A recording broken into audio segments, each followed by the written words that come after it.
Imagine being able to speak English clearly, confidently, and without fear. Imagine joining any conversation and feeling sure of your words. For many people, English feels difficult because they focus on grammar, rules, mistakes, and pressure. But real communication is not about perfection. It's about connection. It's about understanding people and letting them understand you. This audiobook will show you how to build that kind of confidence step by step. You'll learn how to think in English, speak naturally, and stop feeling nervous. You'll discover simple habits that can change the way you talk forever. Whether you're a student, a worker, or someone who just wants to improve, this guide will help you move from fear to fluency. Before we start, make sure to subscribe to this channel so you never miss powerful lessons that make you better every day. Now, let's begin your journey to strong English communication. Chapter 1. Why English communication feels hard for most people. Many people want to speak English well, but very few feel confident when they open their mouth. They learn words, they memorize rules, they watch videos, and they read books. Still, something feels stuck. Their mind knows English, but their tongue does not move the way they want. They fear making mistakes. They fear being judged. They fear sounding wrong. This fear grows slowly, and after some years, it becomes a block. This block makes English feel harder than it really is. If you have ever felt this way, you are not alone. Millions of people feel the same. The problem does not start with grammar. It does not start with vocabulary. It starts inside the mind. When the mind freezes, the voice freezes. When the mind doubts, the words break. So English communication becomes scary, even when the person actually knows more English than they think. The first reason English feels hard is pressure. From childhood, many people are told to speak correctly, avoid mistakes, sound perfect, or don't embarrass yourself. These ideas create fear.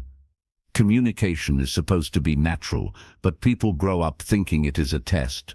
Every time they speak, it feels like someone is grading them. They worry about every small thing. Accents, grammar, speed, pronunciation.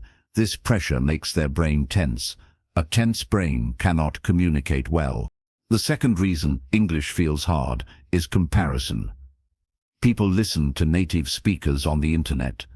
They see movies, shows, influencers, teachers, and speakers who talk fast and smooth. They think, I must talk exactly like this to be good. But that is not true. English is spoken in hundreds of ways all over the world. There is no single perfect accent. There is no single perfect style. But comparison makes people forget this. They try to copy something unrealistic, and because of that, they feel like failures even when they are improving. The third reason English feels hard is lack of real practice. Many people learn English only through books and classroom methods. They answer exercises, memorize grammar, repeat textbook sentences, and listen to formal lessons. But real communication is different. Real communication is messy. It is emotional. It is loud and fast. It includes laughter, pauses, mistakes, personal stories, expressions, and human tone. Textbooks cannot prepare you for this. So when a learner faces real English conversations, they feel shocked. Their brain says, "This is not what I studied," and fear follows. Another reason is overthinking. When some people speak English, they think too much. They translate from their native language word by word. They try to plan the sentence before speaking. They try to sound perfect. But while they are thinking, the conversation moves forward. They fall behind. They get nervous. Their mind becomes blank. Overthinking kills fluency. The more someone plans, the slower the words come out. English communication requires flow, not perfection. But overthinking breaks that flow. Let's talk about confidence. Confidence is not something you are born with. It is something you build. The people who speak well in English are not always the smartest or the most educated. They are simply comfortable with the language. They allow themselves to make mistakes. They do not panic when they forget a word. They know how to keep talking even when the sentence is not perfect. This comfort comes from practice, not pressure. It comes from real interaction, not memorizing rules. Many learners forget how long it takes to master a language. They expect quick results. They try to force fluency in a few weeks. When it does not happen, they lose motivation. But English is not a small goal. It is a long journey. The people who quit early often think they are bad at English, but the truth is, they simply didn't give themselves enough time. Every big skill requires time. You cannot rush it. Now let us go deeper into a feeling that most learners never admit: embarrassment. When people speak English, they often feel exposed. It feels like others are watching their mistakes closely. Even a small mispronunciation feels huge.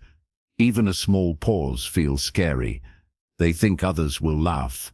They think others will judge. But here is the truth: most people do not care. They are too busy thinking about their own lives, and if someone laughs, it says more about them than about the speaker. But fear of embarrassment stops many people from improving. Another hidden reason why English feels hard is cultural distance. English is not just a language, it carries culture inside it. Tone, humor, expressions, and style change from place to place. A student might know grammar, but they may not understand sarcasm, friendliness, or polite forms.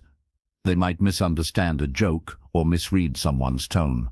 These small cultural gaps make communication feel confusing, but with time and exposure, these gaps close.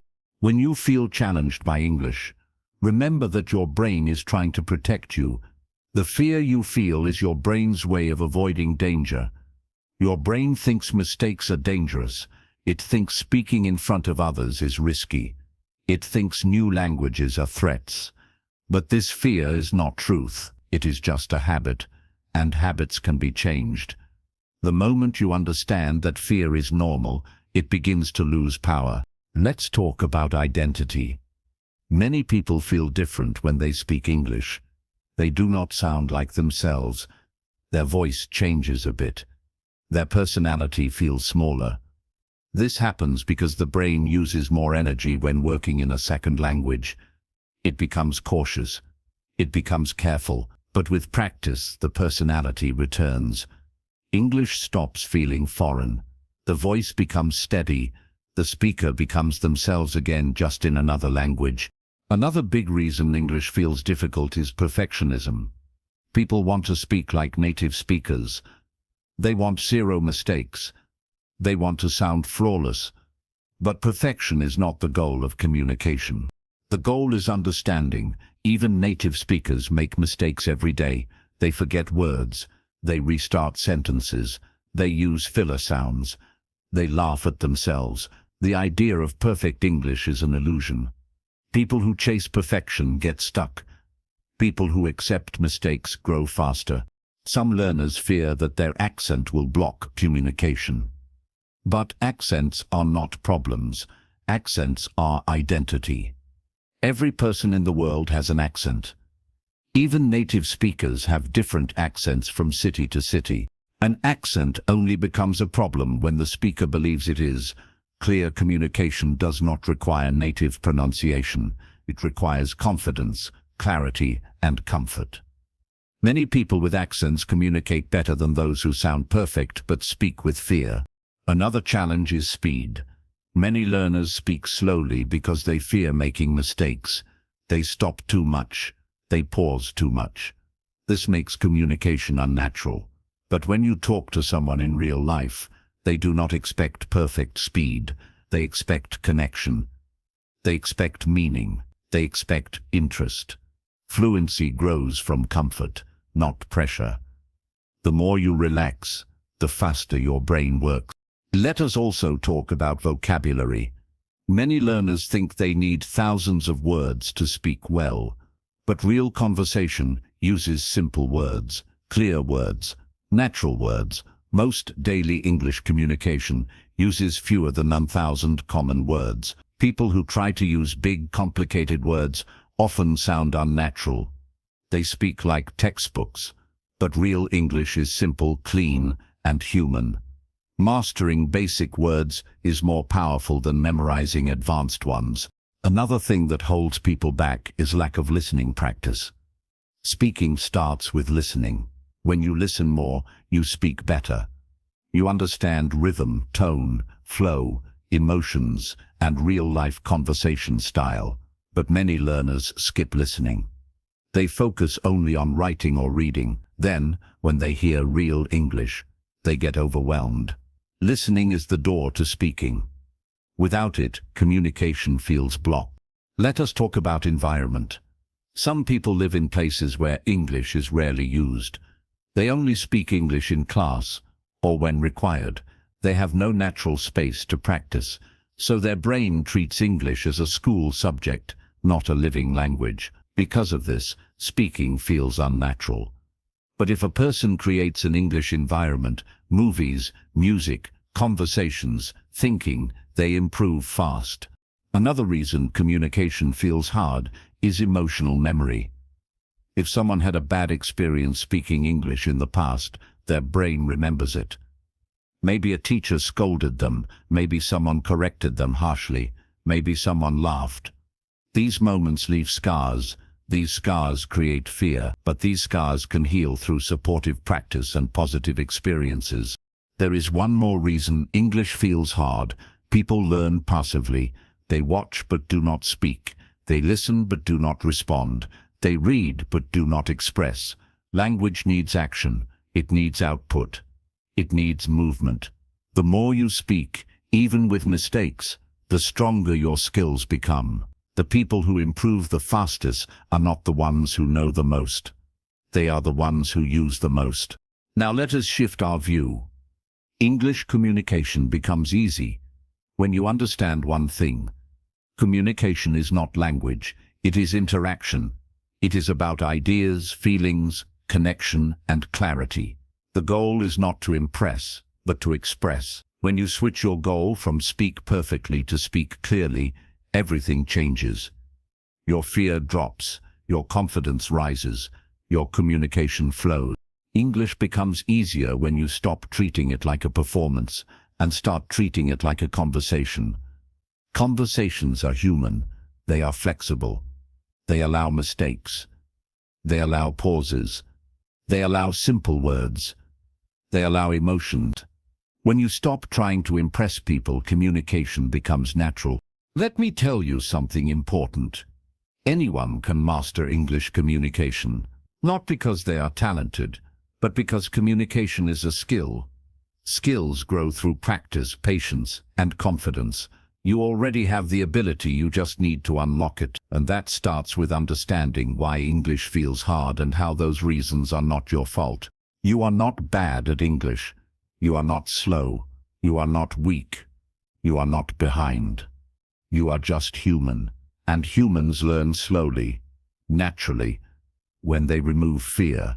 The moment you stop fighting English and start flowing with it, you begin to improve. This chapter is only the beginning. In the next chapters, you will learn how to think in English, how to speak without fear, how to build real confidence, how to practice every day, how to sound natural, how to understand native speakers, and how to grow your communication skills step by step. Your journey starts here, with awareness, honesty, and hope. English is not far from you, it is already inside you. Now let us learn how to bring it out. Chapter 2. How your mind thinks in your native language. Every person in the world thinks in the language they grew up with. It is the language of their childhood, the language of their emotions, and the language their brain uses automatically. When you think, you do not try. Words appear by themselves. Sentences form without effort. Your mind moves fast and smooth. This automatic flow is what makes communication easy in your native language. But when you switch to English, this automatic flow stops. Your brain must work harder. It must translate, adjust, and filter. This change creates confusion, and pressure. That is why speaking English feels slow, heavy, and stressful for many people. Thinking in your native language is natural because you learned it through real life. You learned it by listening to people around you. You heard conversations, jokes, arguments, stories, and emotions. You learned rhythm, tone, and meaning without studying rules. You never memorized grammar charts to speak your first language. You learned by seeing and hearing. Your brain built the language piece by piece, gently and gradually, so your native language feels like part of your identity. It lives deep inside you. But English was learned differently. Most people learn English through school methods. They learn through textbooks. They memorize rules. They repeat formal sentences. They practice in short, controlled activities. They do not learn it the way they learned their native language. They learn English in a classroom, not in real life, so English becomes a subject, not a natural tool. Because of this, the brain struggles to use English in real communication. Your brain always takes the easiest path. When you try to speak English, your brain wants to go back to your native language because it feels safe. It feels familiar. It feels quick. So your brain tries to translate. It takes the idea from your native language, converts it into English, checks for mistakes, and then pushes it out. This process happens in seconds, but it feels long. During this time, your mouth waits. Your voice pauses. Your confidence shakes. Translation slows down everything. Thinking in your native language also affects your emotions. When you speak your mother tongue, you feel relaxed. You express feelings easily. You sound natural. But when you switch to English, you feel unsure. You feel careful. Every sentence feels like a test. Your emotions get blocked. You lose flow. This emotional shift makes communication harder than it needs to be. Another problem is structure. Different languages have different sentence patterns. Some languages put the verb at the end. Some put it at the beginning. Some languages use articles. Some don't. Some languages use gender rules. Some don't. So when your brain tries to translate from your native language to English, the structure gets mixed. It feels like trying to fit a puzzle piece into the wrong shape. The sentence does not flow naturally because the brain is holding on to the patterns of your native language. Example: in your native language, you might think, yesterday the store went. But in English, the natural order is I went to the store yesterday. Your brain tries to fix this while speaking. Because of this, you speak slowly. You pause, you lose confidence, you feel like you are struggling. But the struggle does not mean you are bad at English. It means your brain is still using your first language to process your second. This chapter is about understanding that problem deeply. When you understand how your mind works, you stop blaming yourself. You stop calling yourself weak or slow. You realize that your brain is simply doing what it has done your whole life.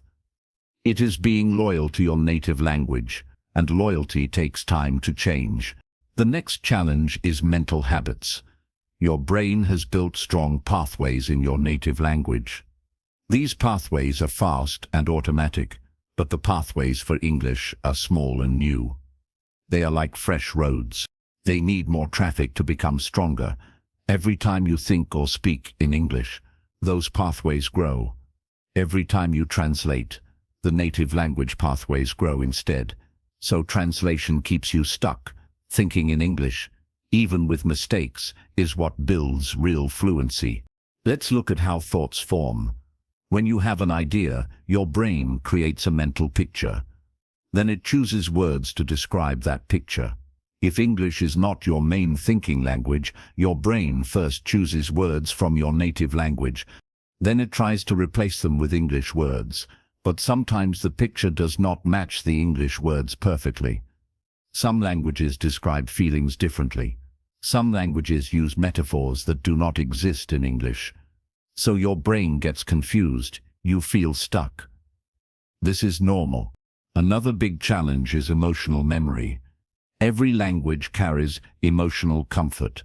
Your native language holds your childhood, your family, your jokes, your cultural expressions. It is the language of your heart.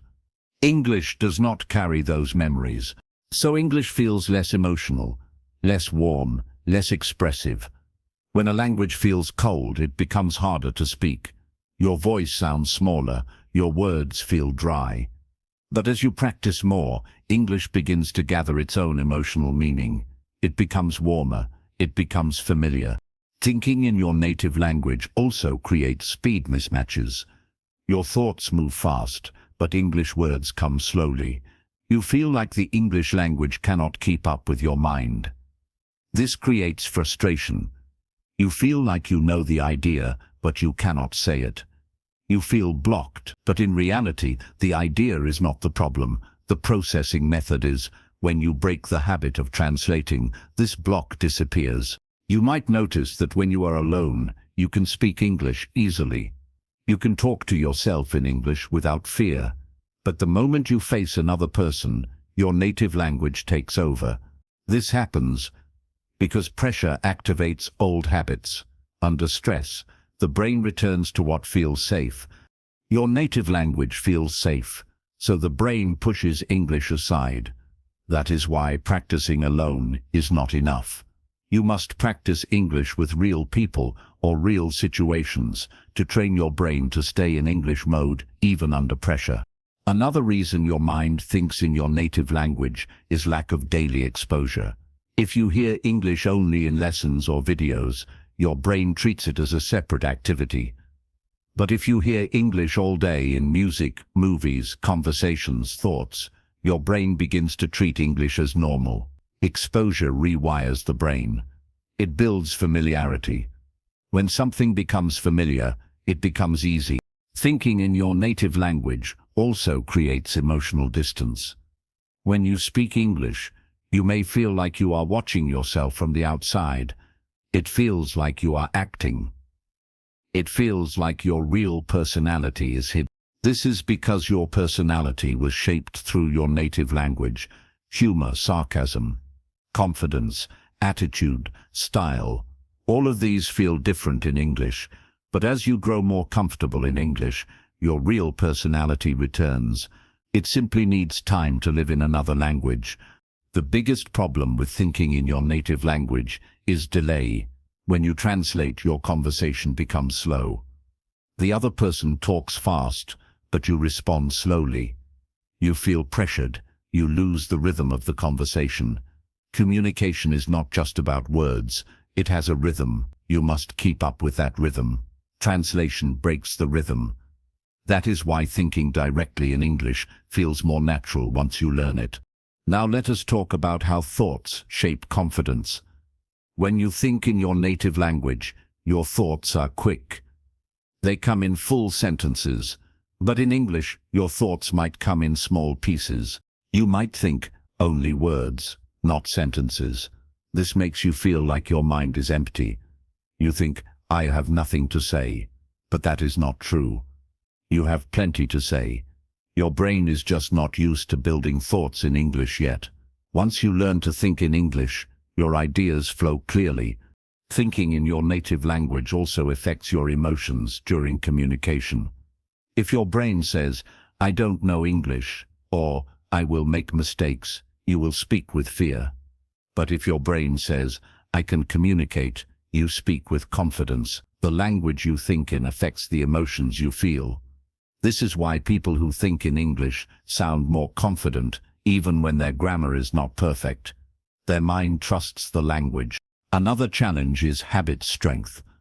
Your native language habit has been built over many years. Your English habit may be only a few years old. Habits take time to change. You cannot force your mind to switch quickly, but with repeated practice, your brain adapts. It slowly starts choosing English words first. At some point you will notice that simple thoughts like I am hungry, I need water, what time is it, or I should go now appear in English automatically. This is the beginning of fluency. Another thing that makes thinking in English difficult is fear of mistakes. When people think in their native language, they know they will not make mistakes. but in English, they fear mistakes. This fear slows down thought. It stops creativity. It stops flow. But mistakes are part of learning. When you stop being afraid of mistakes, your brain relaxes. When your brain relaxes, it starts thinking in English more naturally. Let's talk about internal voice. Every person has an internal voice, the voice inside their mind. This voice talks all day. It comments, plans, remembers, imagines. If you can train this voice to speak in English, even a little, your fluency will grow fast. This is because thinking is the beginning of speaking. If thoughts are in English, speech becomes automatic. If thoughts are in your native language, speech becomes slow. The reason most people struggle is because they never trained their internal voice. They only trained their speaking voice. But the internal voice is where fluency is born. When you begin to think simple thoughts in English, your brain slowly builds new pathways. These pathways make English communication smoother, faster, and more natural. Thinking in your native language also affects how you feel about yourself. When you speak your own language, you feel smart. When you speak English, you sometimes feel less smart. But intelligence does not change from one language to another. You are the same person. You have the same ideas. The language is just a tool. If the tool is new, it feels awkward, but it gets easier with use. The moment you realize that your mind thinks in your native language because it is trained that way, not because you lack skill, you gain power. You stop blaming yourself. You start working with your brain instead of fighting it. You understand that your brain is not your enemy. It is simply following old habits. And habits can change. Once your brain begins to accept English as a thinking language, everything becomes easier. Speaking becomes faster. Listening becomes smoother. Understanding becomes natural. You begin to feel like yourself in English. Your voice becomes more confident. Your personality grows into the language. You stop translating. You start communicating. English communication is not about replacing your native language. It is about adding another tool to your mind, a tool that helps you connect with the world, a tool that opens doors, a tool that builds confidence, and like any tool, it becomes powerful through practice, comfort, and familiarity. In the next chapter, you will learn how to slowly shift your internal voice into English, how to think in English naturally, without pressure and without fear. Once you master that, everything else becomes easier. Chapter 3. How to start thinking in English naturally. Thinking in English is one of the most important steps toward mastering communication. When you think in your native language, everything feels slow. You translate, you pause, you feel nervous. But when your thoughts start happening in English, speaking becomes easy and natural. You stop forcing words. You stop struggling to express yourself. The language begins to flow because your mind accepts English as a normal part of daily life. This change takes time, but it is possible for anyone. The key is to begin in simple ways and let the mind adjust gently. Most people believe that thinking in English means forming perfect English sentences inside their head. They imagine speaking to themselves in long, complicated lines like a book or a speech. But that is not how thinking works. Thinking is fast, messy, and emotional. Most thoughts are very small. They come in pieces, not perfect grammar. So when people try to think in English with big sentences, they get tired, they give up. They feel like it's too hard. But thinking in English does not start with sentences. It starts with small pieces, short thoughts, simple words, gentle steps. In your native language, your thoughts are not perfect. You don't think with long, clean sentences. You think in fragments. You think in images. You think in emotions. The same should happen in English. If you try to think too formally, your mind will feel the pressure. But if you start small, your mind adapts much faster. The mind likes things that feel easy. It builds habits through repeated small steps, not through pressure. Thinking in English begins with everyday life. When you wake up, you can think small thoughts in English. You can say to yourself, I need to get up, or I feel tired, or I want breakfast. These thoughts are simple. They do not require grammar charts. They do not require translation. They only require awareness. When you speak these thoughts inside your mind, you begin training the brain. These small thoughts act like seeds. With time, they grow into larger thoughts. When you walk outside, you can think in English about what you see. The sky looks bright today. The bus is coming. I like this weather. These short thoughts help your brain build comfort. The more often you think like this, the faster your brain gets used to English. The goal is not perfection. The goal is familiarity. Just like your native language feels familiar, English can feel the same if you allow it to become part of daily thinking. Another simple way to think in English is through questions. Your mind constantly asks questions throughout the day. Where am I going? What should I eat? What time is it? These questions can be switched to English. They are short and natural. They match your real thought process.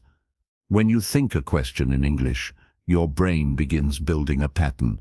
It starts understanding that English is a tool for thinking, not just a subject to study. Many learners struggle with thinking in English because they try to translate everything. Translation is slow. Your brain converts your native language thoughts into English words, but this process is unnatural. Your brain becomes confused. It tries to match two different systems. The solution is not to translate less. It is to stop translating entirely. Translation fades away when English becomes the first language your brain uses to think. But this does not happen suddenly. It happens step by step, thought by thought. You can start thinking in English using objects around you. If you are cooking, think simple words like salt, spoon, cut, mix, boil. If you are cleaning, think dust, sweep, wash, wipe. If you are at work, think meeting, report, email, task. These words help your brain link English to real actions. When English is connected to action, it becomes automatic. This is how native speakers learn their language, from real life, not from memorizing rules. Another strong method is shadow thinking. Shadow thinking is when you listen to English content and follow it with your own thoughts. For example, when you watch a video and the speaker says, I woke up late today, your mind can think, I woke up early, or I woke up late too. This habit makes your mind respond to English instantly. You begin to think in English without planning. The brain starts acting naturally because it receives English input and creates English output at the same time. Thinking in English also becomes easier when you reduce fear. Many people avoid thinking in English because they worry about being wrong. But inside your mind, there is no judgment. No one is listening. No one is grading. No one is correcting. Your thoughts are private. You are free to think in broken English. You are free to make mistakes. You are free to experiment. The mind learns best when it feels safe. So thinking privately in English gives your mind the freedom it needs to grow. You can also think in English through imagination. Imagine small situations. Imagine you are ordering food. Imagine you are greeting someone. Imagine you are explaining your favorite movie. Imagine you are telling a story. These imagined conversations build fluency. They train your brain to create English ideas instead of translating them. Even if you imagine simple things, your mind is practicing. Practice is not always about speaking out loud. Inner practice is just as powerful. Another helpful trick is object labeling. When you look around your room, choose any object and name it in English. Chair, notebook, window, water bottle, phone. Then describe it with a simple phrase. The chair is brown. The notebook is new. The window is open. These small descriptions teach your brain to form English thoughts about real things. The mind connects English to the world around you. Thinking in English does not require talking all the time. Quiet thinking is just as important. Some of your strongest learning moments will happen silently. When you read English, your mind is thinking. When you hear English, your mind is thinking. When you remember English words, your mind is thinking. All of these build your inner voice. That inner voice is the key to fluency. Many learners believe they need huge vocabulary to think in English. That is not true. You can think deeply even with simple words. The mind does not need fancy vocabulary to express ideas. Simple words are enough to build strong communication. Overthinking vocabulary slows learning, but using simple words speeds it up. Your brain needs comfort more than complexity. You may notice that thinking in English feels slow at first. This is normal. Your brain is adjusting. When a child learns a language, they think slowly at first too. Their small thoughts grow over time. That is exactly how adults learn English too. If you allow yourself to be patient, your brain adapts. The slowness becomes speed. The effort becomes habit. The habit becomes automatic. Another important thing is switching environments. If your environment is full of your native language, English becomes harder to think in. But if you create even a small English environment, through songs, videos, podcasts, or speaking, it helps your brain stay in English mode.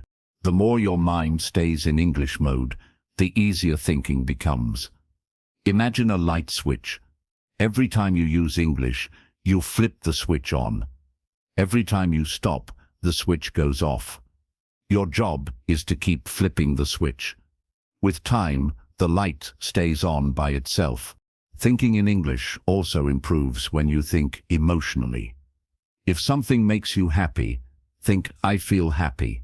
If something annoys you, think, this bothers me.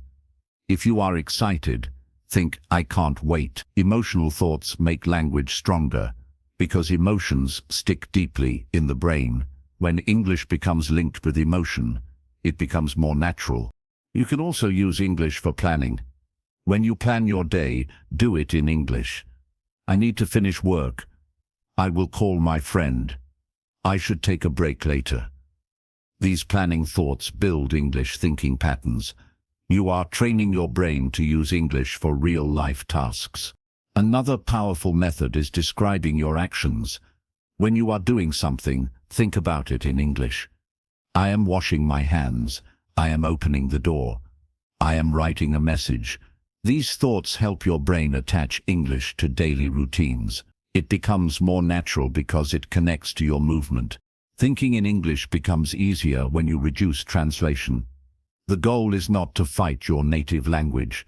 The goal is to slowly reduce how often your brain depends on it. Translation is like training wheels on a bicycle. It helps at first, but it must be removed for smooth riding. When you stop translating, your English communication becomes free. Another reason thinking in English helps is because it reduces gap time during conversations.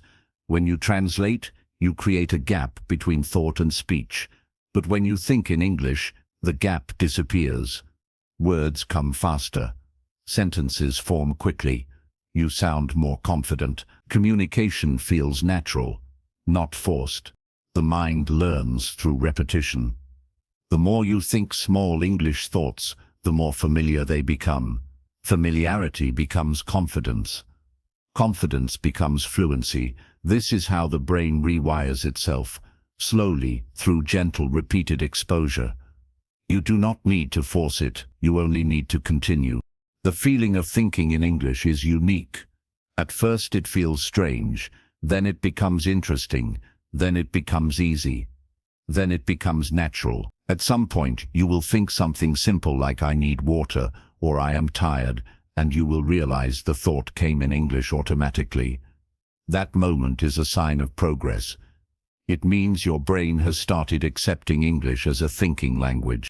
The more often this happens, the more fluent you become. Your brain starts trusting English. It stops resisting. It stops going back to your native language every time. It begins creating English thoughts, even when you are not focused. This is the stage where speaking becomes fast and comfortable. You stop searching for words. words come to you. Thinking in English also reduces fear of speaking. When your brain thinks in English, your mouth follows. You no longer struggle to combine thoughts and speech. They work as one. You communicate the way you communicate in your native language, naturally. Remember, thinking in English is not about sounding perfect. It is about building comfort. It is about making English part of your everyday mind. When English lives in your mind, communication becomes easy.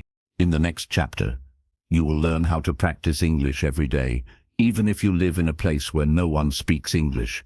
You will see how daily habits can build deep fluency over time. Chapter 4. Daily habits that build real fluency. Fluency does not happen in one day. It does not come from one book, one lesson, or one video. It grows slowly, the same way a tree grows from a small seed. Many people look for shortcuts. They want quick fluency without building habits. But language does not work like that. If you want strong English communication, you need daily habits that train your brain gently, consistently, and naturally. These habits do not require long study hours. They only require small actions repeated every day. The key is consistency, not intensity. Most people think they need to study for hours to improve their English. They believe that long study sessions will make them fluent faster. But the brain does not learn language through pressure. It learns through regular contact. If you practice for 10 minutes every day, you will grow faster than someone who practices for 2 hours once a week. The mind loves routine. When you repeat something daily, your brain builds deeper memory. This is why daily habits are more powerful than long but rare study sessions. The first part of building fluency is exposure. A language becomes easy when you hear it often. Think about how children learn their first language. They hear it every day. They listen without understanding at first. But slowly their brain begins to absorb the rhythm, sound, and patterns. You can do the same with English. Even if you do not understand everything, listening builds familiarity. You begin to feel the rhythm of English. You begin to understand tone and flow. Your ears adjust first, and the brain follows. Exposure can be simple. You can listen to English while cooking, cleaning, or walking. You can play English podcasts, YouTube videos, songs, or stories in the background. You do not need to understand every word. The goal is to make your brain comfortable with the sound of English. The more your brain hears English, the less foreign it feels. And when it feels natural, speaking becomes easier. The second part of fluency is output, using the language. Many learners spend years only listening and reading. They understand English well, but when they try to speak, they feel stuck. This happens because the brain has input but not output practice. Speaking is not only about knowing words. It is about training your mouth, your memory, and your speed. If you want to speak well, you must use English daily, even if you have no one to talk to. One strong daily habit is speaking to yourself. Some people feel shy doing this, but it is one of the most powerful tools. You can talk about your day. You can describe what you are doing. You can explain your thoughts. You can imagine small conversations. When you speak to yourself, your brain gets used to producing English. Without fear, you learn to combine words freely. You learn to speak without thinking too much, and over time, you begin to sound natural. Another habit is reading out loud. When you read silently, only your mind works. But when you read out loud, your mouth, tongue, and voice also practice. This builds muscle memory. Your pronunciation improves. Your confidence grows. You become more comfortable hearing your own English voice. Reading out loud also helps your brain connect spoken and written English. Another simple habit is short journaling. You do not need to write a long essay. Even 2 to 3 sentences are enough. You can write about your day, a thought, a feeling, or something you learned. Writing builds clarity. It helps your mind form English sentences slowly and calmly. When you write daily, your brain gets used to expressing ideas in English. and this makes speaking easier. One of the most powerful habits is thinking in English, which you learned in the previous chapter. But thinking becomes stronger when combined with daily habits. For example, after watching a video, think about what you understood. After finishing a task, think about it in English. When you plan your day, think your plan in English. These small habits change the way your brain processes language. Another helpful habit is repeating phrases from native speakers. When you hear someone say something that sounds natural, repeat it. Your brain learns through imitation. This is how children learn. They copy words and phrases from adults. You can do the same. You can repeat phrases from movies, interviews, or conversations. This helps you sound natural and confident. Practice does not have to be serious all the time. It can be fun. You can watch movies you love, shows you enjoy, or YouTubers you find interesting.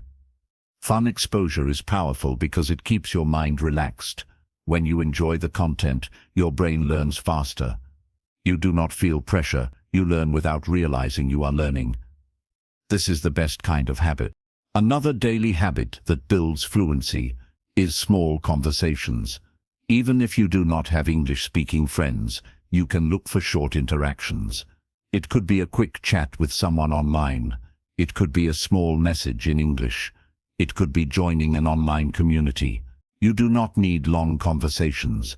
Even a few lines each day train your brain to use English with real people. Some people avoid speaking because they fear mistakes. But making mistakes is a sign that you are learning. Every time you make a mistake, your brain adjusts. It learns the correct way. It builds memory. Mistakes are not obstacles. They are steps. If you want fluency, you must allow yourself to speak imperfect English. Imperfect English improves. Silent English does not.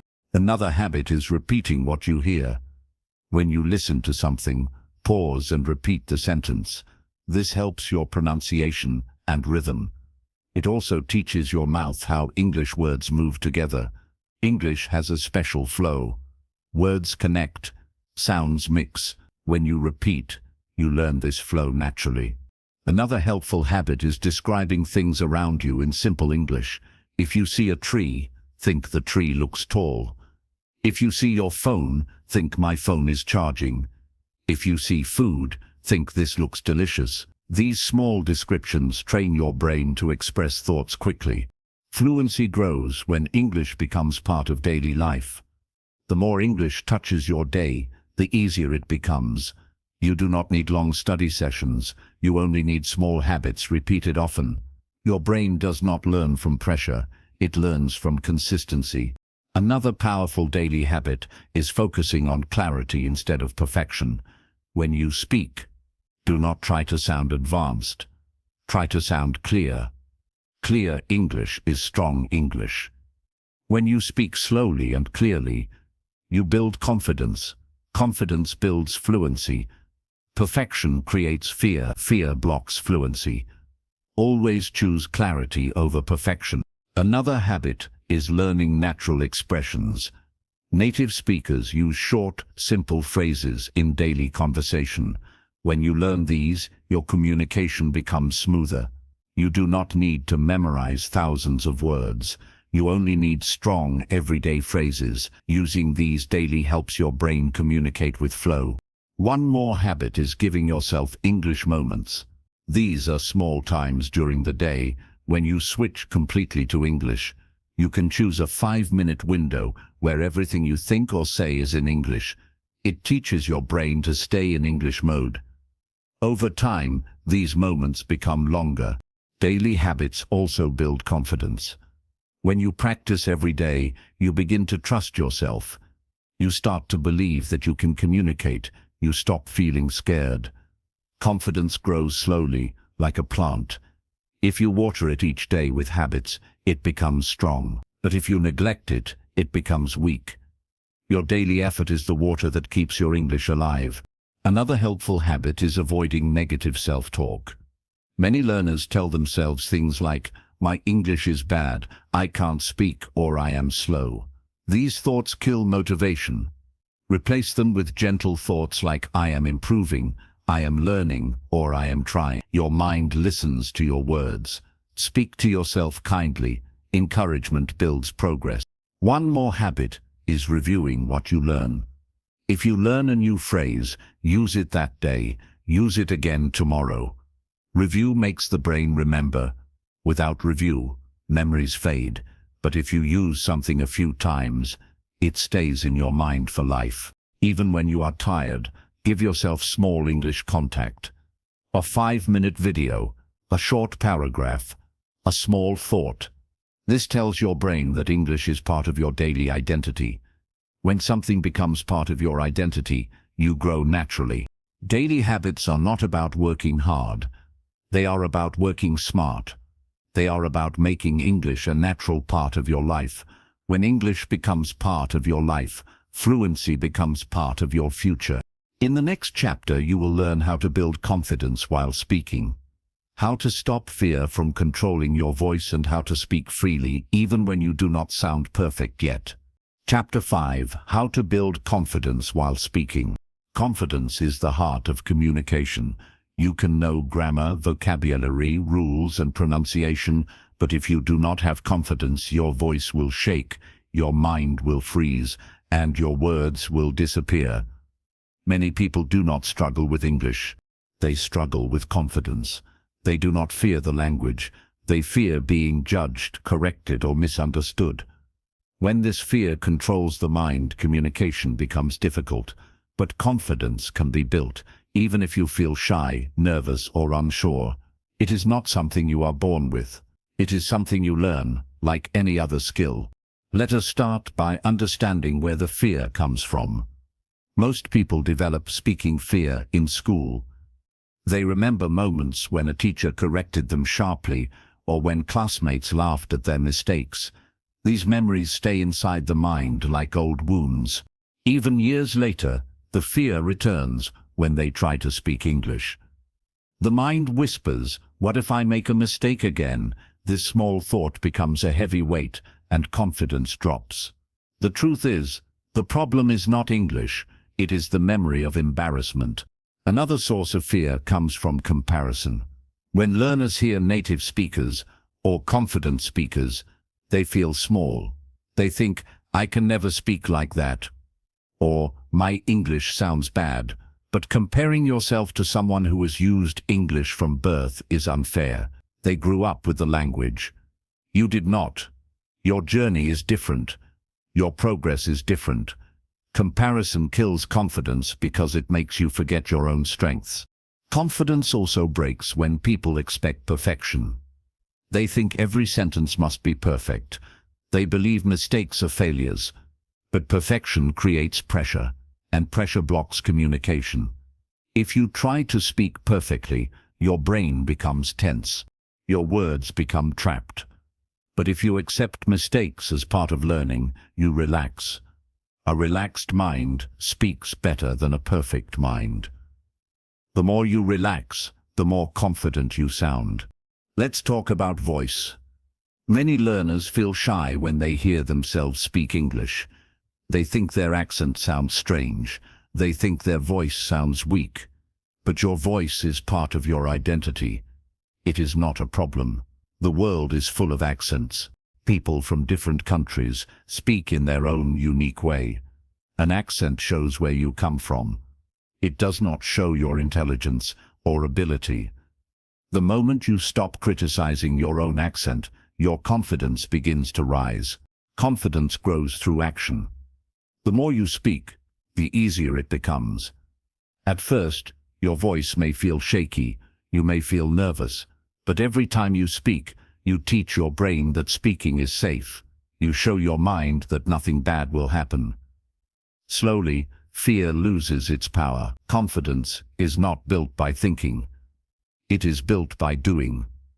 Even if you speak imperfectly, you are building strength. One powerful way to build confidence is by speaking to yourself. This may feel strange at first, but it is extremely effective. When you speak to yourself, there is no fear of judgment.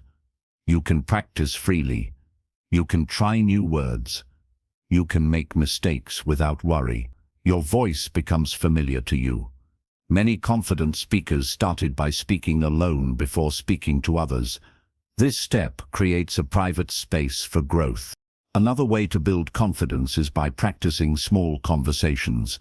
You do not need long, deep talks. Even short exchanges help your brain learn that English communication is safe. You can talk to a friend who understands your journey. You can message someone online. You can greet people, ask small questions, or respond with simple sentences. These tiny steps create strong confidence over time. Confidence also grows when you stop fearing silence. Many learners panic when they do not know what to say.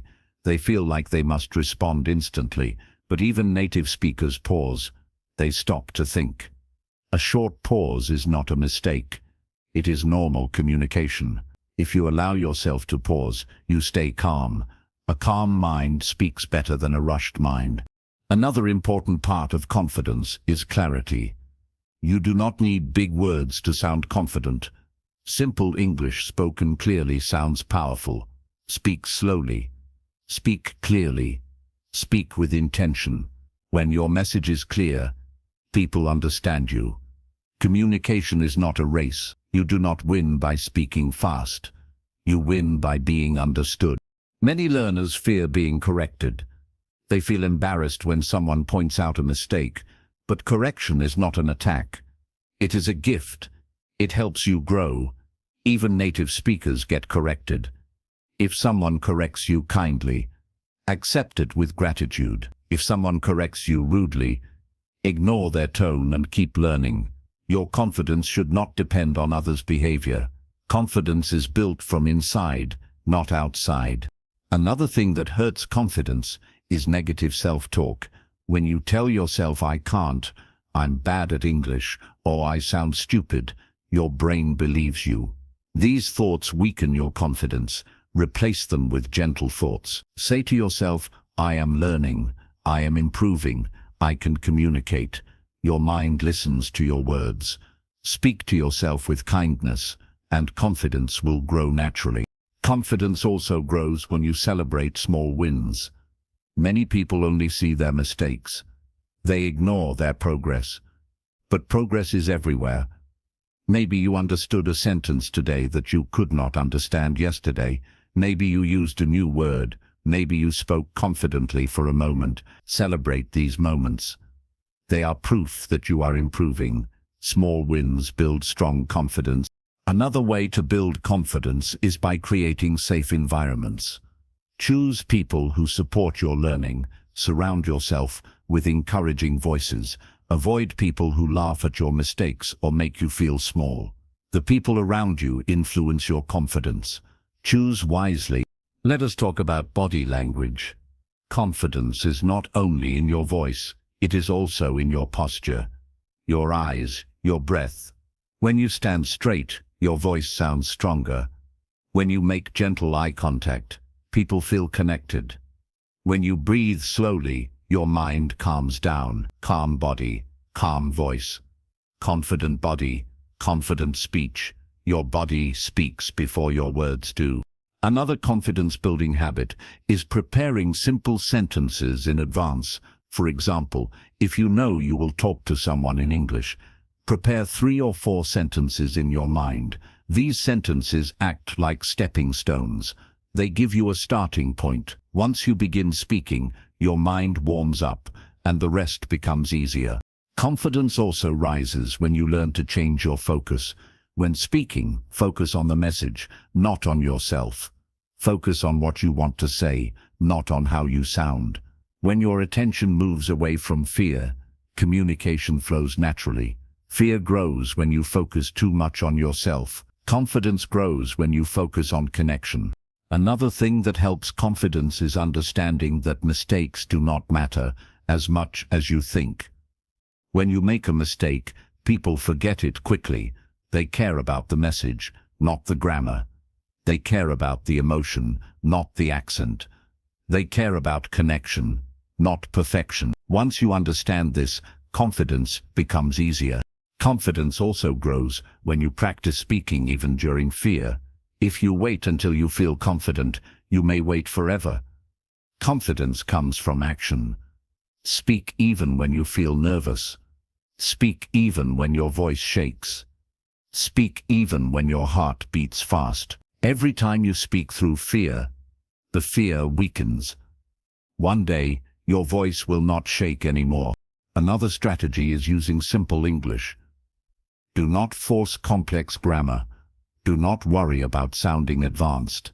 Simple English builds strong confidence. Your mind does not get stuck. Your message becomes clear. As your confidence grows, your ability improves naturally. One more thing that builds confidence is kindness toward yourself. Be patient. You are learning a new language. You are building a new skill. It takes time. You will improve. You are improving already. Do not rush. Do not punish yourself for mistakes. Treat yourself the way you would treat a friend who is learning, with patience, encouragement and care. Let us talk about emotional freedom. When you speak English, your emotions show through. If you feel relaxed, your voice opens. If you feel tense, your voice closes. Emotional freedom comes from accepting who you are. Do not pretend to be perfect. Do not pretend to know everything. Speak honestly. Be yourself. The more natural you feel, the more confident you become. Confidence also grows when you practice speaking about familiar topics. Start with things you know well. Your day, your hobbies, your plans, your memories. Familiar topics reduce fear. They help your brain focus on the language instead of the idea. Slowly, expand to harder topics. Step by step. If you want to build confidence fast, watch how children learn. They speak without fear. They make mistakes. They laugh. They try again. They enjoy the process. Adults often focus too much on correctness and forget to enjoy learning. If you bring joy into your practice, confidence becomes natural. Confidence is also connected to your belief in your ability. If you believe you can learn, you will. If you believe you cannot, your mind resists. Your belief shapes your progress. Trust yourself. Trust your journey. Trust your brain. It is capable of learning more than you think. There will be days when you speak well and days when you struggle. This does not mean you are failing. It means you are human. Language learning is not a straight line. It has ups and downs, but if you keep going, your confidence grows stronger each day. The more you speak, the easier speaking becomes. The more you practice, the less fear controls you. The more you trust yourself, the more fluent you become. Confidence is a slow but steady rise. It builds quietly, one moment at a time. One day, you will speak English without thinking. You will join conversations without fear.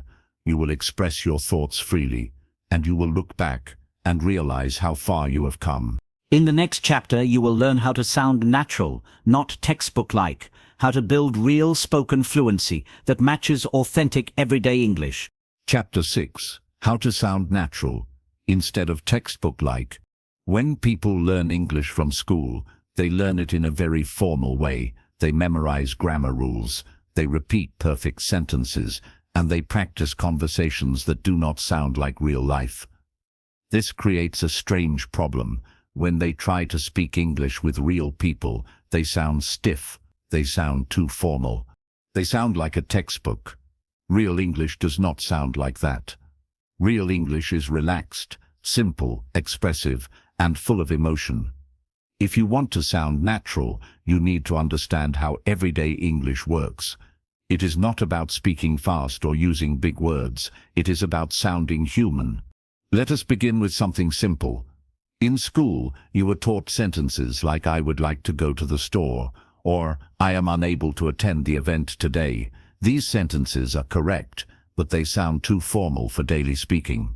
In real life, people say, "I want to go to the store," or "I can't come today." Natural English uses short, simple forms. It removes unnecessary words. It feels light and easy. When you try to speak like a textbook, you sound distant. But when you use simple forms, you sound friendly and natural. Natural English is full of contractions. Contractions are short forms like I'm, you're, there, don't, can't, and won't. These are used all the time in real conversation. If you avoid contractions, you sound unnatural.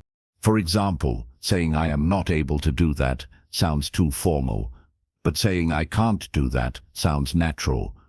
Your goal is not to sound like a book. Your goal is to sound like a person. Humans use contractions every day. Another important part of natural English is rhythm. Native speakers do not speak in straight, even sentences. They change their tone. They stress some words and soften others. Their sentences go up and down like waves. School English often sounds flat. It sounds like someone reading. Natural English sounds alive.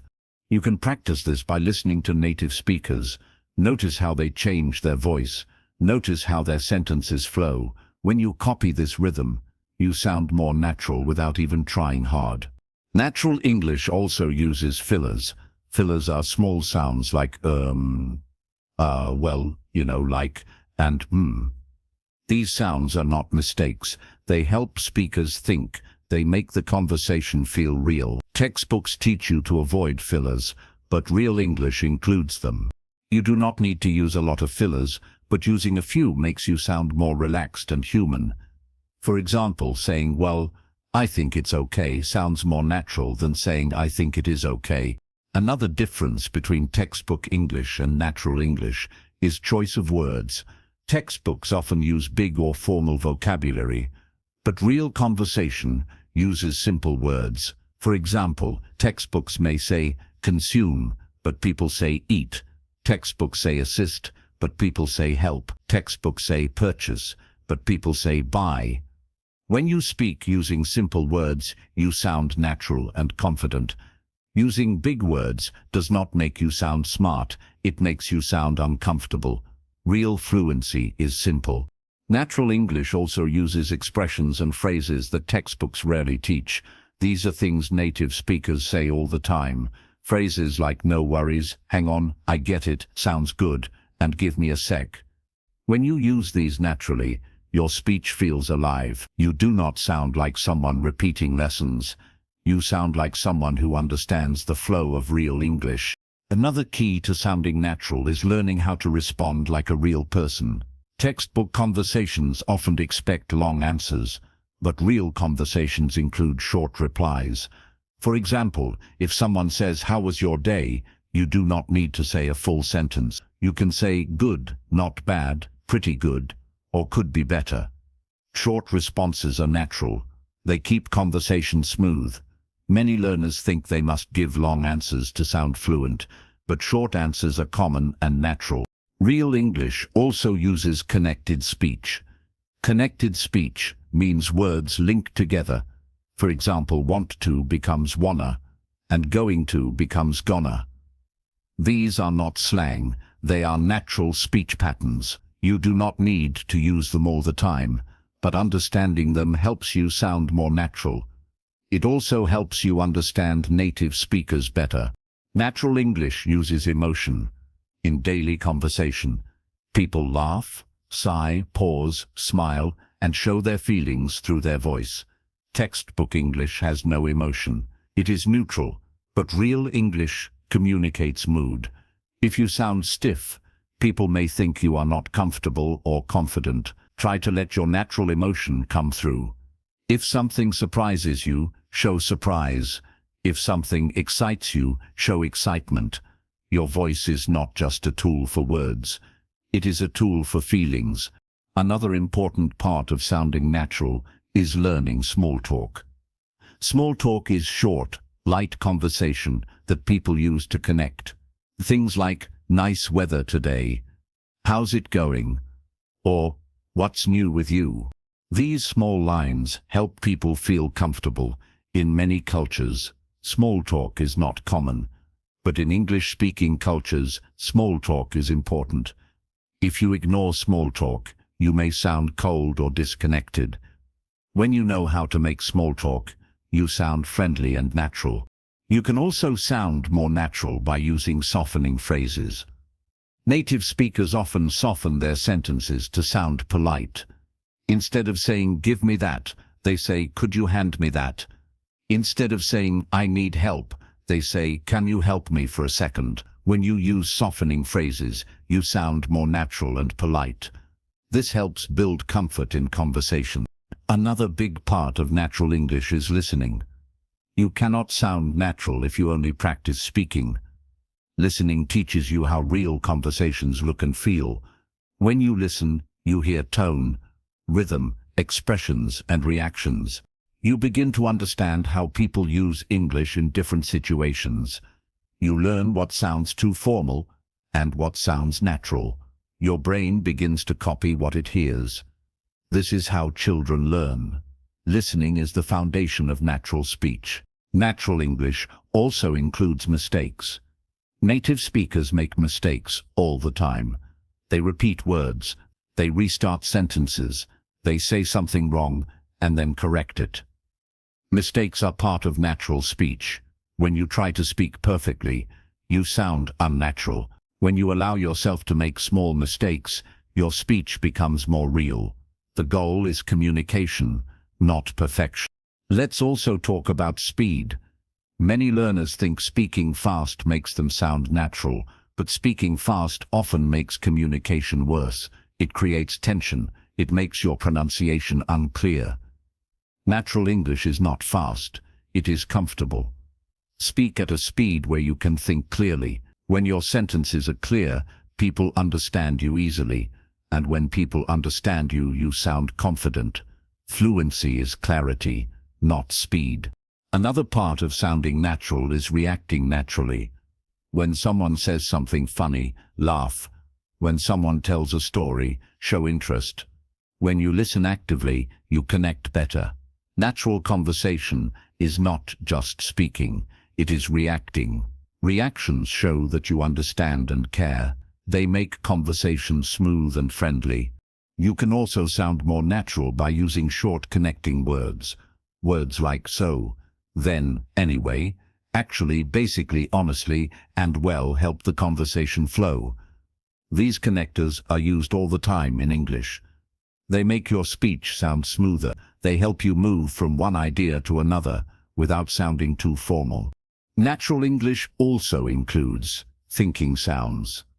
These are sounds like ah, aha, and oh really. They show that you are thinking or listening.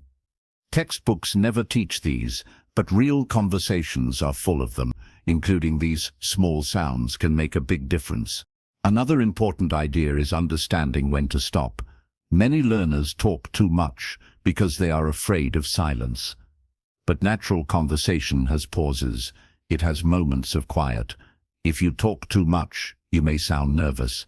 Natural speech has balance. You speak, you listen, you react. When you learn to balance, you sound more confident. You can practice sounding natural by shadowing. Shadowing means listening to a native speaker and repeating exactly what they say, including their tone and rhythm. You do not need to copy their accent. Just copy their flow. This teaches your brain and mouth how natural English moves. With time, you begin to speak more smoothly. Another helpful practice is watching real conversations instead of formal lessons. Interviews, vlogs, casual discussions, and podcasts show how people actually talk. These teach you things textbooks never show.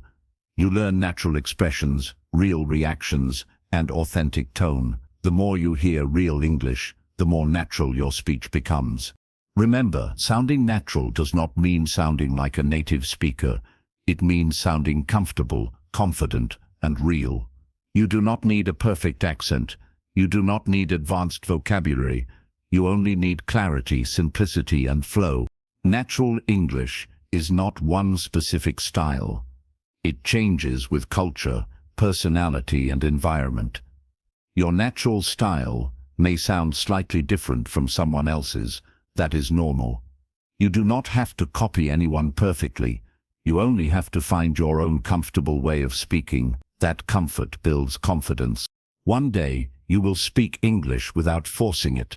Your sentences will come naturally, your voice will feel relaxed, your rhythm will match real conversation, and you will realize that you no longer sound like a textbook. You sound like yourself, communicating in a new language. In the next chapter, you will learn how to understand native speakers more easily, even when they speak fast or use unfamiliar expressions. Chapter 7. How to understand native speakers easily. Understanding native speakers is one of the biggest challenges for English learners. Many people can read English well, many can write clearly, many can even speak with comfort. But when they listen to a native speaker, everything suddenly becomes difficult. The words feel too fast. The sentences blend together. Sounds disappear. New expressions appear. And learners feel confused, nervous, and lost. They think something is wrong with them, but nothing is wrong. Understanding native speakers is a skill, and like all skills, it grows with the right practice. Let us begin with the biggest reason native speakers feel difficult to understand: speed. Native speakers do not speak slowly unless they are teach. They speak fast because it is natural for them. Their brain does not break sentences into small pieces. They speak the same way you speak your first language. If someone learned your language, they would also feel you speak too fast. So the problem is not the speed itself. The problem is that your ears are not used to the rhythm yet. The brain needs time to adjust. Another reason native speakers are difficult to understand is because they connect words. They do not say every word clearly. Words blend into each other. For example, "What are you doing?" becomes "what you doing." "Did you eat?" becomes "gee." "I'm going to" becomes "I'm going." These connected forms are natural for native speakers, but they confuse learners because textbooks rarely teach them. When you understand that words connect, you stop expecting clear separation. Your ears begin to relax, and comprehension becomes easier. Native speakers also use expressions that are not taught in school. They use idioms, slang, casual phrases, and cultural references. Textbooks teach proper English, but real life uses casual English. When a native speaker says, "I'm beat," they mean "I'm tired." When they say, "Hold on," they mean "wait." When they say, "No big deal," they mean "it's okay." If you do not know these expressions, you may understand every individual word, but still miss the meaning. Understanding native speakers is not only about hearing words, it is about understanding the way the language lives. Another challenge is accent. English has many accents: American, British, Australian, Canadian, African, South Asian, European, and more. Even within the same country, accents change from region to region. This creates confusion for learners because the pronunciation shifts. Sometimes the vowel sounds change, sometimes the rhythm changes, sometimes the speed changes. But once your ears get used to the variety, accents become easy. The more accents you hear, the more flexible your ears become. Many learners make a common mistake. They only listen to slow English. They watch lessons. They listen to teachers. They listen to simplified content. This builds basic understanding, but it does not prepare you for natural speech. If you only listen to slow English, your ears never learn real speed. Listening to slow English is like learning to swim on land. You understand the movements, but you cannot swim until you enter the water. Real English movies, conversations, interviews, podcasts is the real water. The key to understanding native speakers is exposure. Your ears must hear English regularly at different speeds, with different voices, different accents, and different styles. When you listen often, your brain begins to recognize patterns. It learns where sentences usually pause. It learns which words link together.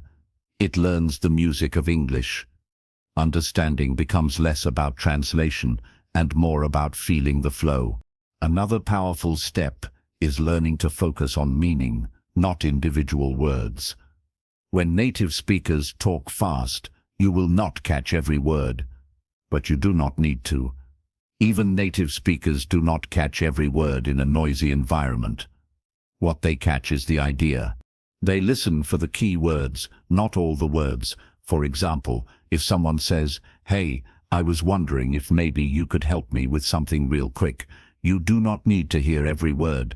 Key words like "help me" and "real quick" give you the meaning. When you stop trying to catch everything, your understanding improves. Understanding native speakers also becomes easier when you stop translating in your head. Translation slows you down. When you hear a sentence in English and translate it into your language, you lose time. By the time the translation is complete, the speaker is already on the next sentence.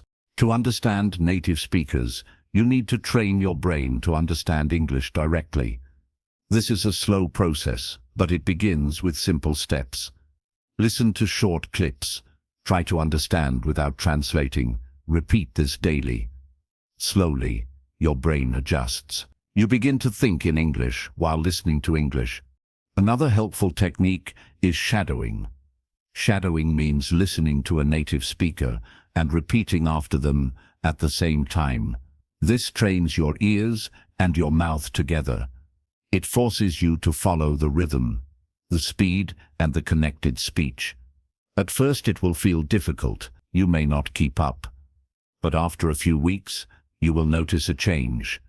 You will begin understanding native speakers more easily, even when they speak fast. Another method is using subtitles wisely. Many learners watch movies with subtitles in their own language. This helps with story understanding, but not listening skills. To improve listening, watch with English subtitles. Your eyes and ears work together. You understand the pronunciation, vocabulary, and sentence flow.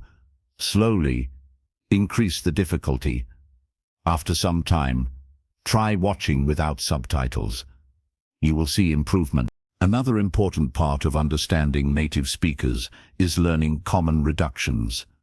Reductions are short forms native speakers use naturally. For example, want to becomes wanna, sort of becomes sorta, kind of becomes kinda, and got to becomes gotta. Understanding these helps you decode fast speech. Once your brain recognizes these forms, native speakers will no longer sound confusing. Let us also talk about stress patterns. English is a stress-timed language. This means some words are strong and others are weak. Native speakers stress important words and reduce the rest. For example, in the sentence, "I really want to go today," the stressed words are really, want, go, and today. The other words become soft. If you only listen for the stressed words, you still understand the meaning. This is how native speakers listen. You can learn to do the same. Understanding native speakers is easier when you know the context. If you know what the conversation is about, you can guess many words. Even if you miss a few sounds, your brain fills the gaps. Context is a powerful tool. If someone talks about weather, you expect words like rain, hot, cold, wind, and sunny. If someone talks about work, you expect words like meeting, deadline, project, and boss. Context guides your understanding. Another important idea is familiarity. When you listen to the same speaker often, you begin to understand them better. Your ears get used to their speed, tone, and accent. Choose a few YouTubers, speakers, or podcasters and listen to them regularly. Familiarity builds comfort. Comfort builds understanding. You can also improve your listening by slowing down fast speech at first. Many platforms allow you to reduce speed to 0.75 Es or 0.5 Es. This helps your ears catch the patterns. Slowly increase the speed as you improve. This method trains your ears gently. Another useful practice is repetition. Listen to the same clip multiple times. The first time you may understand very little. The second time you understand more. The third time even more. Repetition reveals hidden words and patterns. It trains your brain to recognize real speech. Also, do not try to understand everything at once. Divide listening into small goals. One day focus on catching keywords, another day focus on retention, another day focus on rhythm. Step by step, your understanding grows. Another important point is confidence. Many learners panic when they cannot understand everything. Panic blocks the brain, calmness opens it. If you miss a sentence, relax, keep listening. Understanding is not a test. It is a skill that grows with exposure. Native speakers do not expect you to understand every word. They care that you are trying. Understanding native speakers also improves when you stop being afraid of asking for repetition. If you do not understand something, it is okay to say, "Could you repeat that?" or "Sorry, I didn't catch that." Even native speakers say this to each other. Asking for repetition is normal communication, not failure. You can practice understanding native speakers by listening to different speeds. Start with slightly fast content. Then slowly challenge yourself. If you always stay in your comfort zone, your ears will not grow. Challenge creates progress. Another key step is listening for meaning, not grammar. Native speakers break grammar all the time. They shorten sentences. They skip words. They mix structures. If you focus on grammar while listening, you will get lost. Focus on the main idea. Let us also talk about confidence again, because confidence and listening are linked. When you feel confident, your ears open. When you feel scared, your ears close. Listening is not only a physical skill, it is emotional. If you are relaxed, you understand more. Practice listening when you are calm, not stressed. Another helpful idea is to be patient. Listening skills take time to grow. You may feel frustrated at first, but every minute of listening builds progress. Slowly, your ears begin to understand more. Suddenly, one day, you will notice a big change. You will understand a full sentence without trying, then a full conversation, then a full video. Understanding native speakers feels impossible at first, but one day, it becomes natural. Here is one final truth. You do not need to understand 100%. Even native speakers do not understand everything from every accent. Understand the main idea.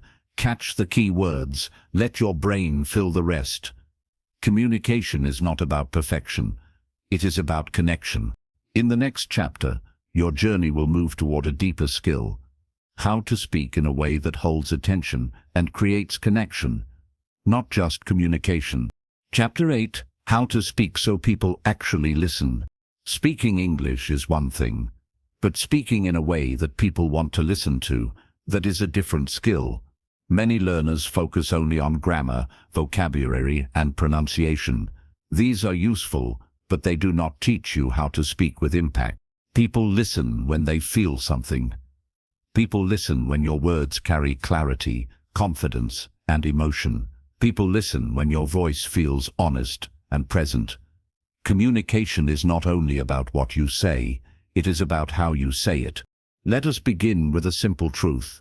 People listen more to calm voices than loud voices.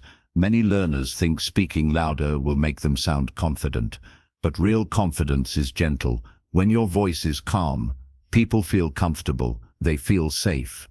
They trust what you say. A calm voice tells the listener that you are not nervous or unsure. It shows that you are in control of your message. You do not need to rush. You do not need to force your words. Calmness gives your speech weight. Another part of speaking so people listen is clarity.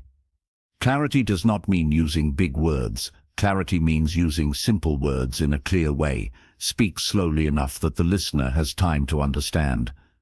If you rush, your message gets lost. When you speak clearly, your ideas shine. You do not need perfect grammar. You need clear expression.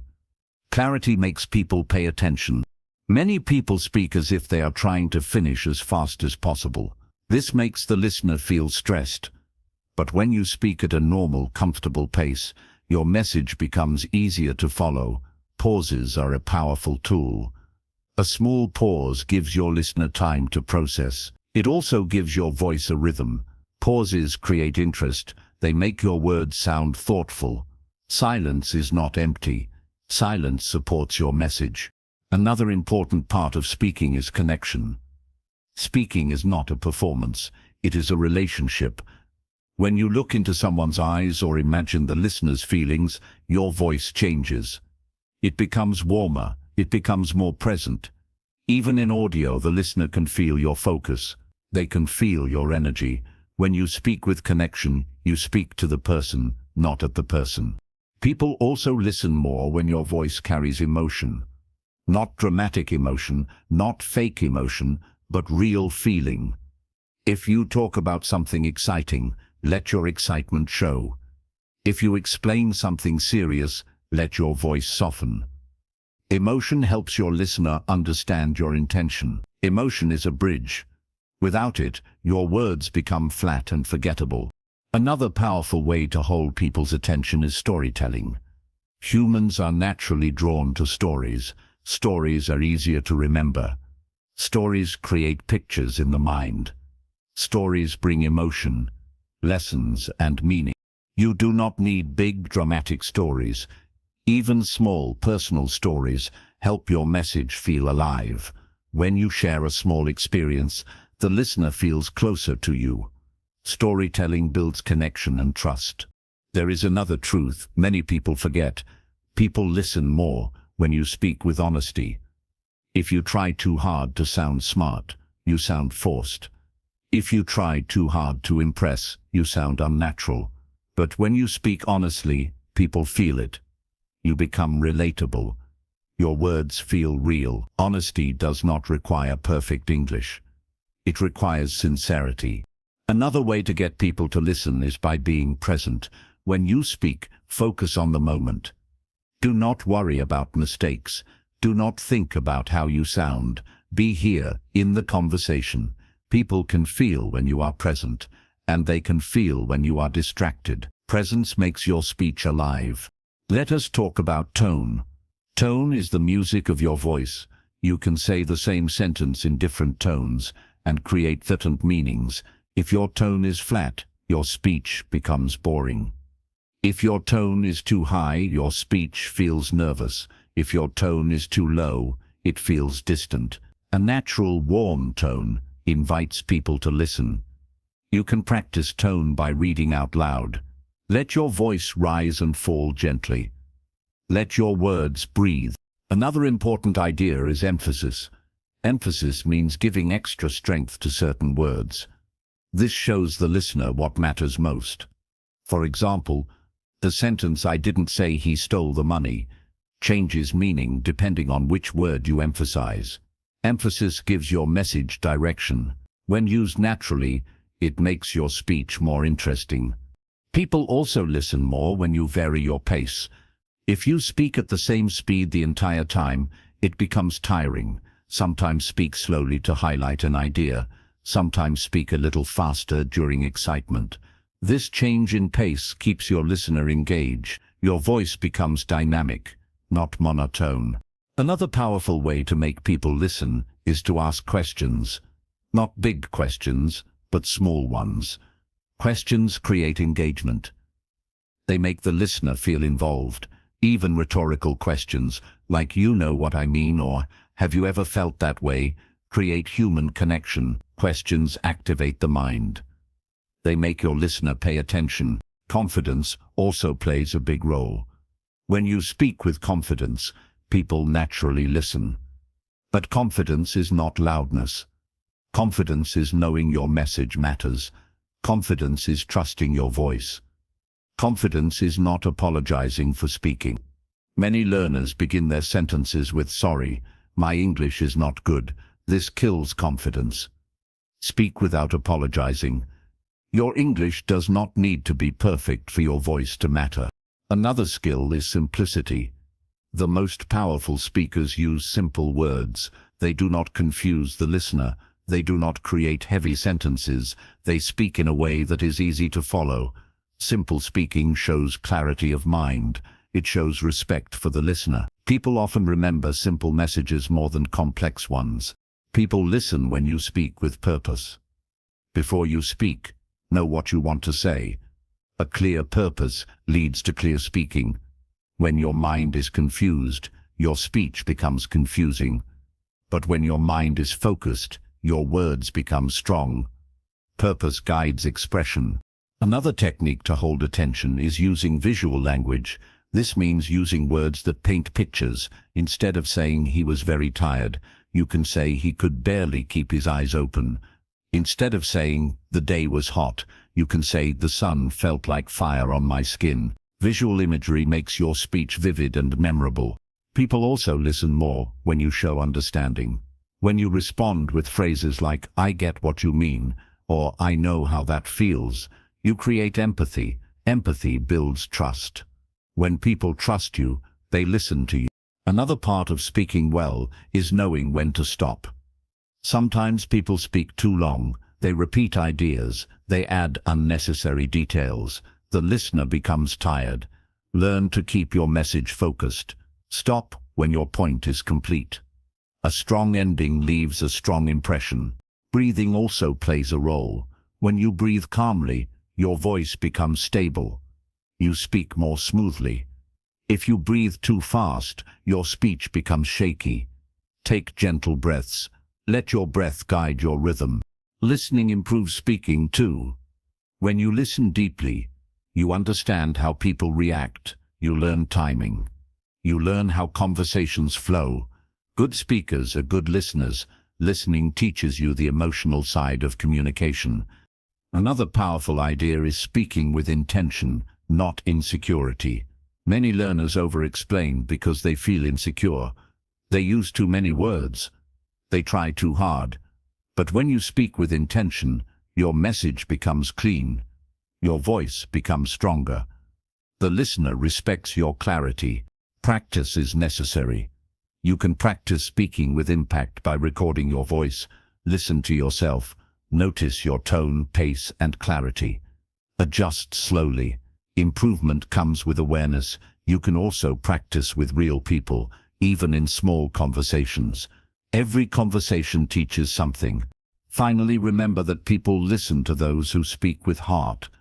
Facts are important. Ideas are important. But your voice becomes unforgettable when it carries heart. Communication is not just a skill, it is a human connection. When your words come from a real place inside you, they touch the listener. Heart makes you relatable. Heart makes you memorable. Heart makes people want to listen. One day, you will speak English in a way that captures attention. You will speak clearly, calmly, and confidently. You will use emotion, stories, rhythm, and honesty. People will listen not because your English is perfect, but because your presence is real. That is the heart of communication. In the next chapter, you will learn how to speak English without overthinking, how to turn fear into flow so your words come naturally. Chapter 9. How to stop overthinking when you speak. Overthinking is one of the biggest barriers in English communication. Many people know enough English to speak. They understand words, they understand grammar, they understand sentences. But when it's time to speak, their mind becomes crowded. Thoughts race. Fear takes over. They try to find the perfect word. They try to remember the perfect structure. They worry about mistakes. They worry about what others will think. And in the middle of all that worrying, their voice becomes quiet, their ideas disappear, and their confidence breaks. Overthinking steals the natural flow of speaking. But there is hope. Overthinking is not a permanent part of your personality. It is a habit. And like all habits, it can be changed. You can learn to speak without freezing. You can learn to trust your voice. You can learn to express yourself naturally, calmly, and confidently. Overthinking weakens as your comfort grows, and comfort grows with understanding and practice. Let us begin with the root cause. Overthinking usually comes from fear. Fear of judgment, fear of mistakes, fear of sounding strange, fear of failing. This fear makes your brain enter protection mode. When the brain feels danger, even if the danger is only embarrassment, it tries to control everything. It tries to fix every sentence before you speak it. It tries to search for the perfect word. But this extra control slows you down. It blocks your flow. It makes speaking feel heavy. The first step to overcoming overthinking is understanding that mistakes are not dangerous. Mistakes do not harm you. People will not reject you because you mispronounce a word. People will not laugh because you used simple English. People will not judge you the way you judge yourself. Most native speakers admire learners who try. They respect your effort. Once you accept that mistakes are harmless, your mind relaxes. A relaxed mind speaks freely. Another cause of overthinking is perfectionism. Many learners want to speak perfectly before they speak at all. They think that perfection is the goal. But perfection is not the goal. Communication is the goal. Perfection belongs in textbooks, not conversations. Real people do not speak perfectly. Not even native speakers. They pause, restart sentences, choose wrong words, forget names, make grammar mistakes. Real speech is imperfect. When you accept imperfection, your words flow more easily. Another way to stop overthinking is by shortening your sentences. Learners often try to say complicated things. They want to sound advanced. They try to build long sentences with difficult grammar. This creates pressure. The mind becomes anxious. Instead, use short sentences. Short sentences give you control. They give you space to think. They reduce fear. Short sentences are natural, clear, and strong. When you speak simply, your confidence rises. Another reason people overthink is because they believe others are judging them. But people are not paying as much attention as you imagine. Most people are busy thinking about themselves. They are not analyzing your English. They care more about the meaning than the structure. When you realize that people are not focused on your mistakes, you feel lighter, and when you feel lighter, speaking becomes easier. You can also stop overthinking by shifting your focus. When you speak, focus on the message, not the language. Focus on what you want to express, not how perfect it sounds. When your attention moves away from fear, your voice becomes natural. When your attention moves toward connection, your flow becomes stronger. Speaking is not a test. It is an exchange of ideas, feelings, and understanding. Another thing that helps is slowing down your speech. Overthinking makes you rush. Rushing makes you panic. Panic makes your mind freeze. But when you slow down, your thoughts have space. Your words form more clearly. Your voice becomes steady. Slow speaking does not mean broken speaking. It means calm speaking. Calm speaking is confident speaking. Practicing in low-pressure environments helps too. When you practice with people who support you, you feel safe. Safety reduces overthinking. Find friends who encourage your learning. Join communities where learners help each other. When you practice in a safe space, your mind learns that speaking is safe. This feeling continues when you speak to others. Another simple way to reduce overthinking is through repetition. When you say something many times, your brain stops questioning it. It becomes automatic. Think of how you ride a bicycle. At first you overthought every movement, but with repetition it became natural. Speaking works the same way. Repetition builds automatic confidence. Another powerful idea is practicing messy speaking. This means speaking without caring about mistakes. Talk freely. Let the words come. Do not stop to correct yourself. Do not worry about grammar. This teaches your brain that speaking does not require control. You learn to let go. Messy speaking creates freedom. Once you feel free, your natural flow appears. You can also reduce overthinking by preparing small phrases. These ready phrases act like stepping stones. When you know a few simple ways to start a sentence, you feel less pressure. Your brain feels supported. Examples like I think, in my opinion, for me, I feel like help you begin smoothly.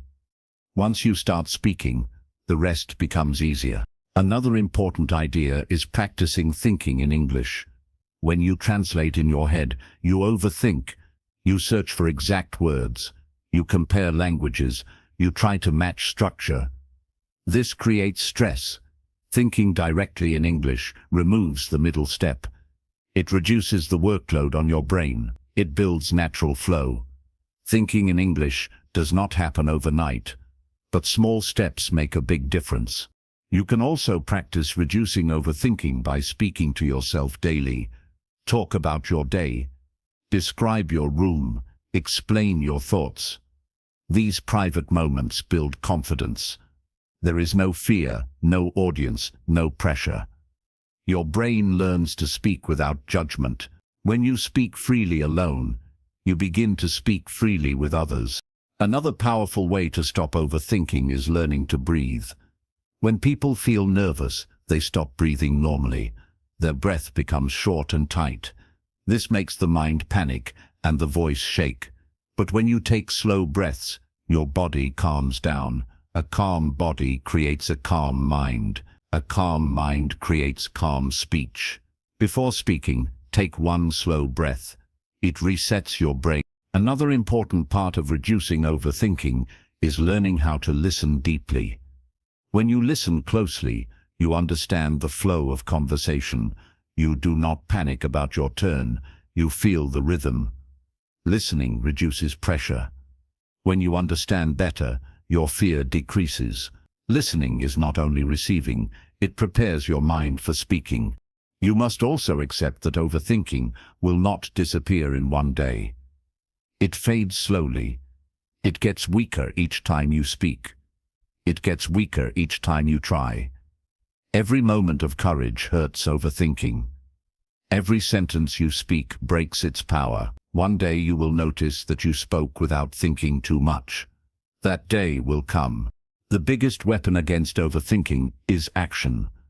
If you wait until you stop overthinking before you speak, you will wait forever. You must speak through the overthinking. You must speak even when you feel unsure. With each attempt, your mind learns that nothing bad happens. You gain strength. You gain trust in yourself. And trust is the cure for overthinking. Another helpful step is focusing on progress, not perfection. Progress is slow, steady, and real. Perfection is an illusion. If you celebrate small improvements, your confidence grows. Confidence reduces fear. Reduced fear reduces overthinking. It is a cycle, and it begins with celebrating simple wins. Another powerful shift is giving yourself permission to be imperfect. Say to yourself, it's okay if I make mistakes. It's okay if I pause. It's okay if I sound simple. When you accept imperfection, pressure disappears. When pressure disappears, words flow naturally. Another important idea is noticing your triggers. Some situations increase overthinking: speaking to strangers, speaking to authority figures, speaking on the phone. But once you identify your triggers, you can face them step by step. You do not need to defeat all fears at once. Take one situation at a time. Practice until it becomes easy, then move to the next. You can also practice speaking in the present moment. Overthinking often comes from worrying about the future. What if I say something wrong? Or what if they don't understand me? But the future is not here. Speak only for the moment. Focus on the sentence you are saying right now, not the next one, just the present one. This breaks the power of anxiety. Another powerful mindset shift is remembering that your voice deserves to be heard. You have ideas, feelings, experiences, and stories that deserve expression. English is simply a tool. Do not let fear stop you from sharing yourself. When you value your message, your voice becomes stronger. Overthinking begins to fade when you trust yourself. Trust is built slowly through experience. The more you speak, the more trust you build. The more trust you build, the less you fear. And the less you fear, the more natural your flow becomes. Confidence is not a gift. It is something you grow inside yourself. One day, you will speak English without thinking too much. Your words will come naturally. Your voice will feel relaxed. Your mind will feel calm, and you will look back and realize that the fear you once had is no longer controlling you. In the next chapter, you will learn how to grow your vocabulary naturally in a way that sticks in your mind and becomes easy to use when speaking. Chapter 10. How to build vocabulary you can actually use. Many learners think vocabulary means knowing thousands of words. They try to memorize long lists. They repeat words again and again. They push themselves to learn more in less time. But when they try to speak, the words disappear. Their mind becomes blank. The vocabulary they learn does not come when they need it. This makes them feel frustrated. They think their memory is weak. They think they are not talented. But the truth is simple. Memorizing is not the same as learning. And learning is not the same as using. To build vocabulary you can use in real life, you need a different approach. You need understanding, repetition, connection, and real-life practice. You need words that feel familiar, natural, and alive. You need words that connect to your everyday life, not words that sit quietly in a notebook. Let us begin by understanding why many people struggle with vocabulary. When you try to memorize too many words at once, your brain gets overloaded. It cannot create strong connections, so those words stay weak. Weak words disappear easily.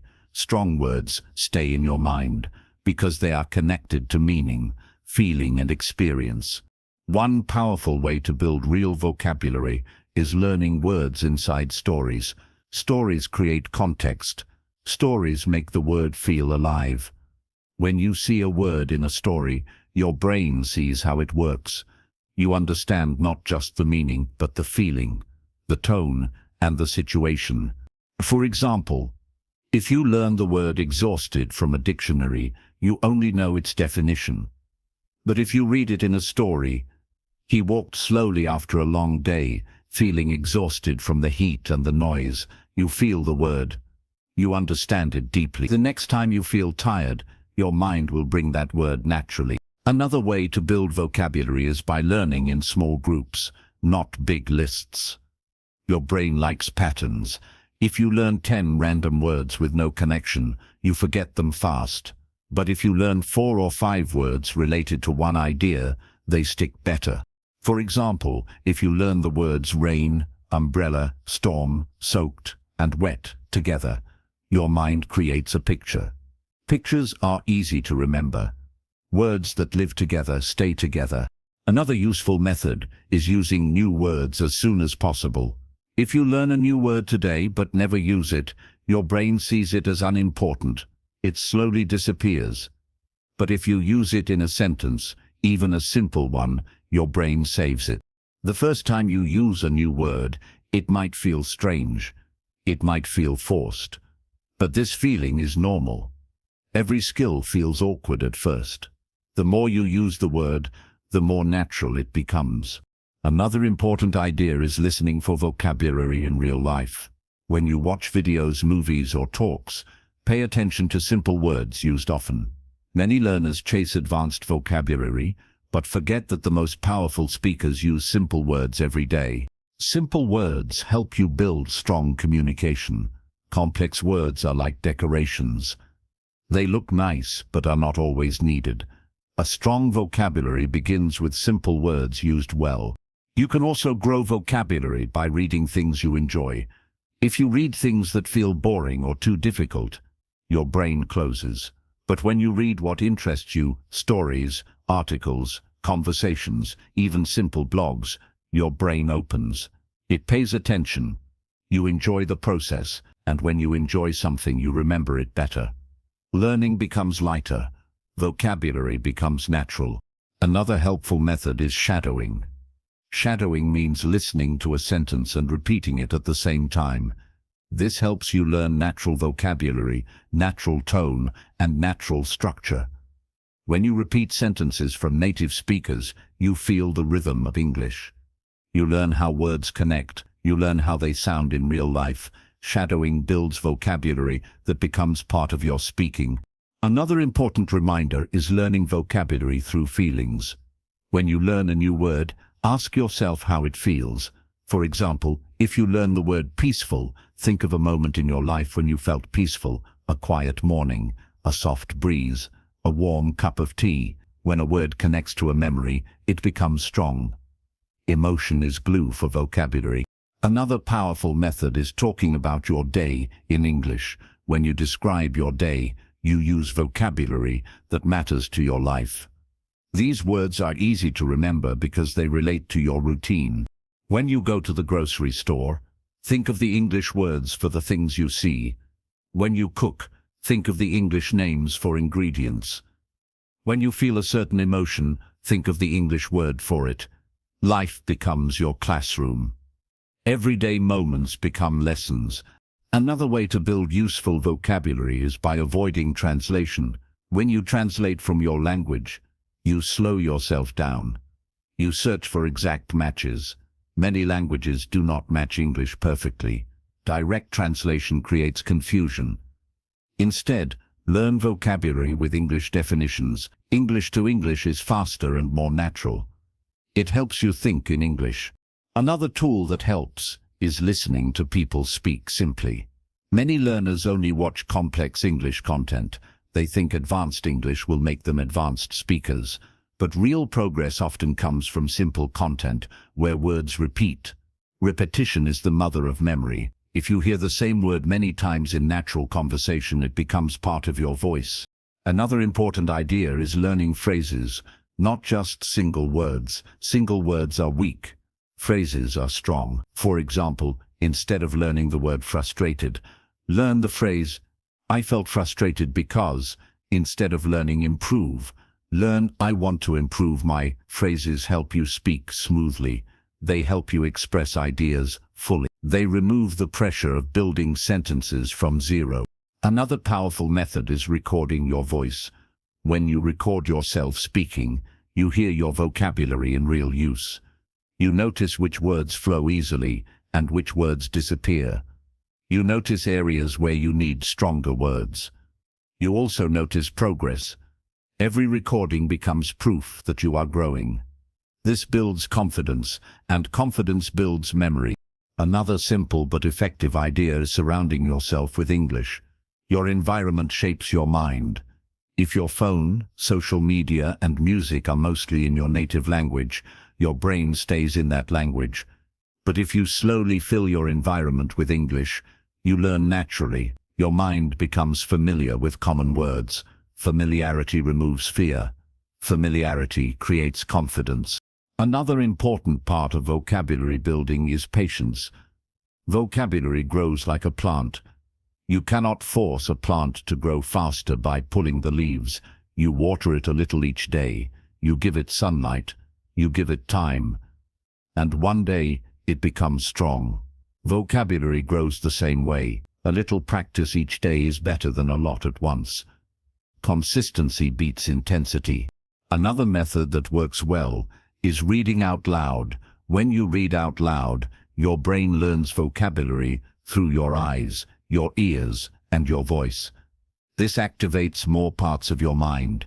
More activation means deeper memory. Reading out loud also improves pronunciation and confidence. Another idea is noticing vocabulary patterns. English has many word families. For example, from the word create, you get creative, creation, creativity, and creator. When you notice patterns, you learn many words from one root. This saves time and builds strong understanding. You can also grow vocabulary by writing simple daily notes.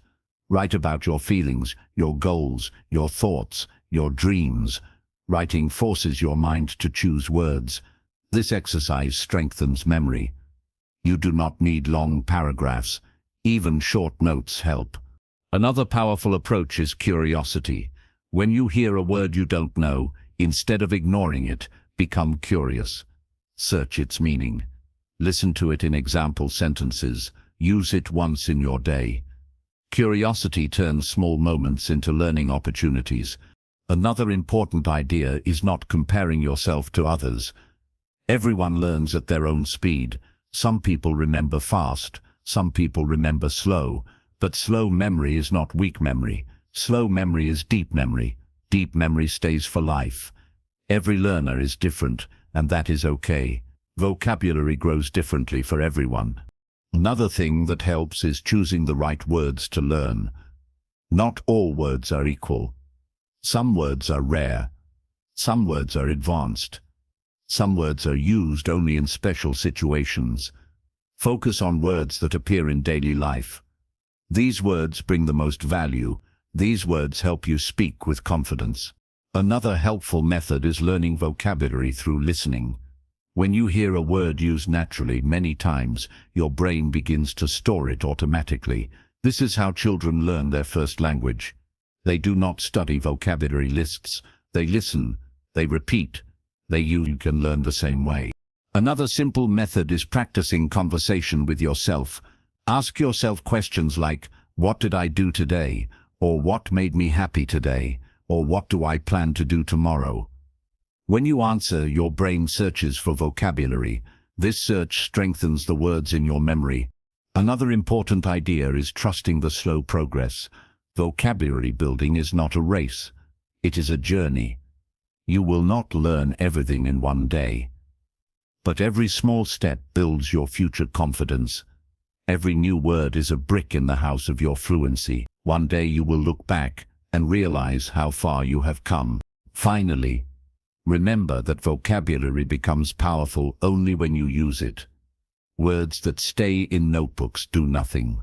Words that stay in your mouth, in your thoughts, in your conversations, in your life. These are the words that matter. Your goal is not to learn more words. Your goal is to use words with comfort and confidence. In the next chapter, you will learn how to improve your pronunciation so your speech becomes clear, smooth, and easy for anyone to understand. Chapter 11. How to improve your pronunciation naturally. Pronunciation is one of the biggest challenges for English learners. Many people feel shy because they think their accent is too strong. Some feel scared that others will not understand them. Some try to copy native speakers perfectly, but then their voice feels forced. Many learners feel stuck because they think good pronunciation means sounding like someone else. But the truth is simple. Good pronunciation does not mean losing your accent. Good pronunciation means being understood. Your accent is a part of your identity. It shows your history, your culture, your roots. You do not need to erase it. You only need to make your speech clear, warm, and easy to understand. The first step to improving pronunciation is listening. Before you speak a sound, your brain needs to hear it enough times. Think about babies. They listen for many months before they even say one word. Listening creates a mental map. This map helps your mouth create the sound correctly. If you want to improve pronunciation, you must listen a lot. Listen to natural English. Listen to slow English. Listen to everyday conversations. Listen to different voices. The more you listen, the more your brain learns the music of the language. English has a rhythm. Every language has its own music, and English is no different. The rhythm of English is not flat. It rises and falls. Some words stretch. Some words shrink. Some syllables are strong. Some are soft. When you pay attention to the rhythm of English, your pronunciation improves automatically. You do not need to memorize rules. Your ears guide you. Rhythm makes your speech sound natural. Another powerful method is shadowing. Shadowing means repeating what you hear at the same time. You listen to a sentence and speak along with it. This trains your ear, your mouth, and your brain at the same time. Shadowing helps you feel the flow of sentences. You copy the tone, the pitch, the pauses, and the rhythm. Shadowing is like singing along to a song. When you shadow often, your pronunciation becomes smoother. You stop forcing the sounds. Your mouth becomes familiar with English movement. Another simple method is slowing down. Many learners speak too fast because they feel nervous. Speaking too fast makes pronunciation unclear. When you slow down, your words become sharper. Your breath becomes steady. Your voice becomes clear. Slow speaking gives you control. It also gives the listener comfort. A calm voice is easier to understand. You do not need to speak extremely slow, just slow enough that you hear your own sounds clearly. Another helpful technique is observing your mouth. English sounds depend on mouth position. The tongue, the lips, the jaw, everything works together. Some sounds might not exist in your language. This makes them feel strange at first. But if you watch how native speakers move their mouth, you understand how the sound is created. You can do this by watching videos or looking in a mirror. When you see the movement, your brain learns faster. Another important idea is strengthening your weak sounds. Every learner has certain sounds that are difficult. Maybe the th sound, maybe the v sound, maybe the difference between ship and sheep. Instead of avoiding these sounds, practice them gently. Do not force yourself, do not punish yourself. Practice slowly. When you give attention to weak sounds, they become stronger. Over time, they become natural. Another method that helps is linking. English words often connect when spoken. For example, look at it sounds like look at it. What are you doing sounds like what are you doing. Native speakers link words without thinking. When you learn linking, your speech becomes more fluent. Linking removes the robotic feeling. Linking makes your speech smooth. You can practice linking by listening to natural conversations and repeating sentences exactly as you hear them. Another helpful technique is listening to yourself. Recording your voice may feel uncomfortable at first, but it is powerful. When you record your voice and listen to it, you notice your strengths and weaknesses. You hear which words sound clear. You hear which sounds need work. You also hear your progress. Every recording becomes a small victory. It builds confidence. Confidence improves pronunciation more than anything else. Another powerful method is speaking out loud every day. Reading out loud is especially helpful. When you read out loud, you practice pronunciation, rhythm, and confidence at the same time. Start with simple texts. Slowly increase the difficulty. The goal is not speed. The goal is clarity. Your mouth becomes stronger when you speak. Just like muscles grow from exercise, pronunciation grows from practice. Another important idea is focusing on stress. Stress means emphasis on certain syllables.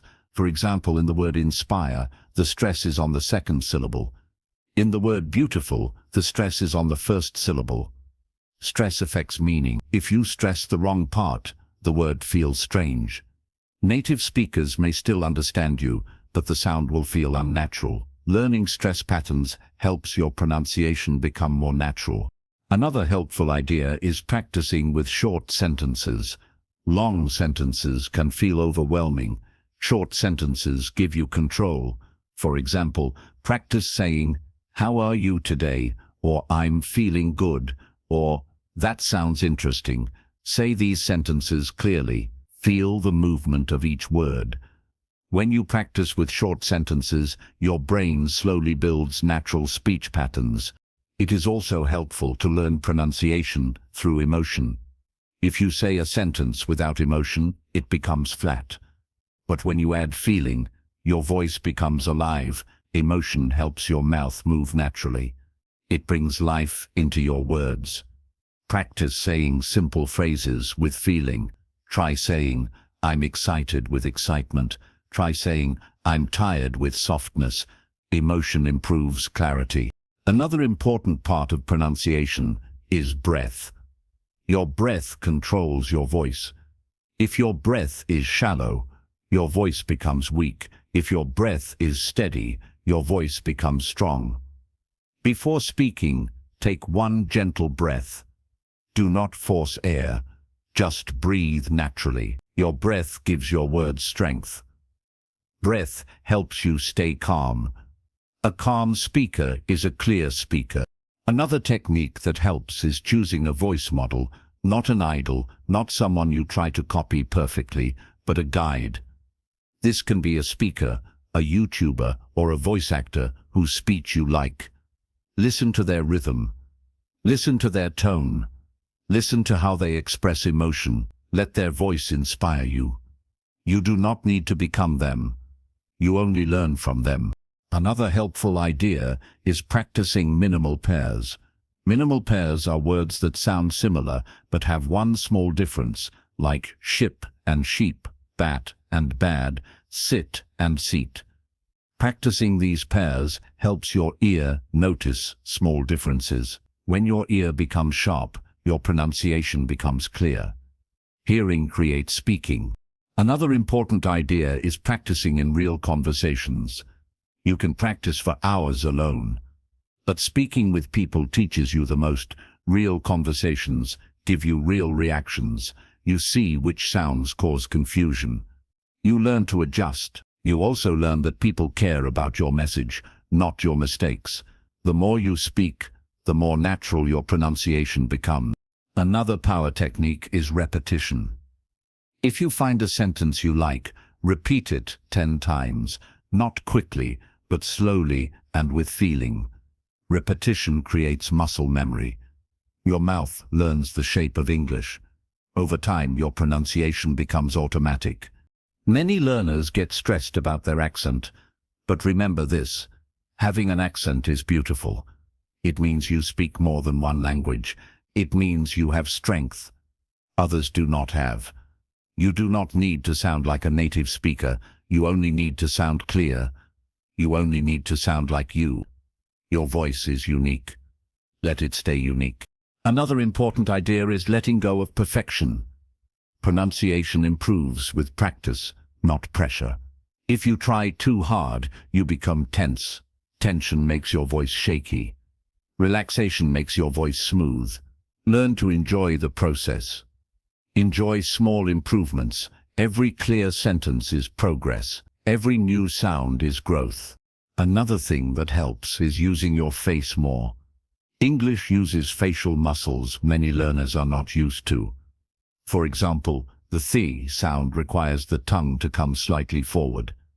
The v sound uses the bottom lip against the top teeth. These movements may feel strange, but practicing them helps. Over time, your mouth adapts. What feels unnatural now will feel normal later. Another helpful habit is practicing in front of a mirror. When you watch yourself speak, you notice important things: lip movement, tongue position, jaw tension. You can correct your habits gently. Do not judge yourself, just observe. A mirror gives you feedback without pressure. Another method that works well is speaking with a relaxed face. Tension in your jaw or lips can make sounds unclear. Practice relaxing your face before speaking. Move your jaw gently, smile softly, let your mouth be free. When your face relaxes, your pronunciation becomes smoother. Another technique is humming. Humming warms the voice. It relaxes the throat. It prepares your voice for clear speech. Before practicing pronunciation, hum for a few seconds. Your voice will feel stronger. Your breath will feel smoother. You can also improve pronunciation through imitation. When you hear a sentence you like, imitate it. Try to match the tone, the speed, and the emotion. Imitation teaches your brain how English feels. It teaches your mouth how English moves. Imitation is one of the fastest ways to improve pronunciation. Another helpful method is breaking words into parts. If a word feels difficult, break it down. For example, the word comfortable is often spoken as comfortable. The word interesting becomes interesting. Learning natural reductions makes your speech flow more smoothly. Another important idea is practicing vowel sounds. English has many vowel sounds that may not exist in your language. These sounds can change the meaning of a word. For example, full and fool are different. Practicing vowel sounds helps your speech become clearer. Another simple practice is reading poems or song lyrics out loud. Poems and lyrics carry emotion and rhythm. They teach you the music of English. When you read them, you train your voice to move naturally. You feel the flow of language. Another important idea is confidence. Clear pronunciation grows from confidence, not fear. When you believe your voice matters, your speech becomes wronger.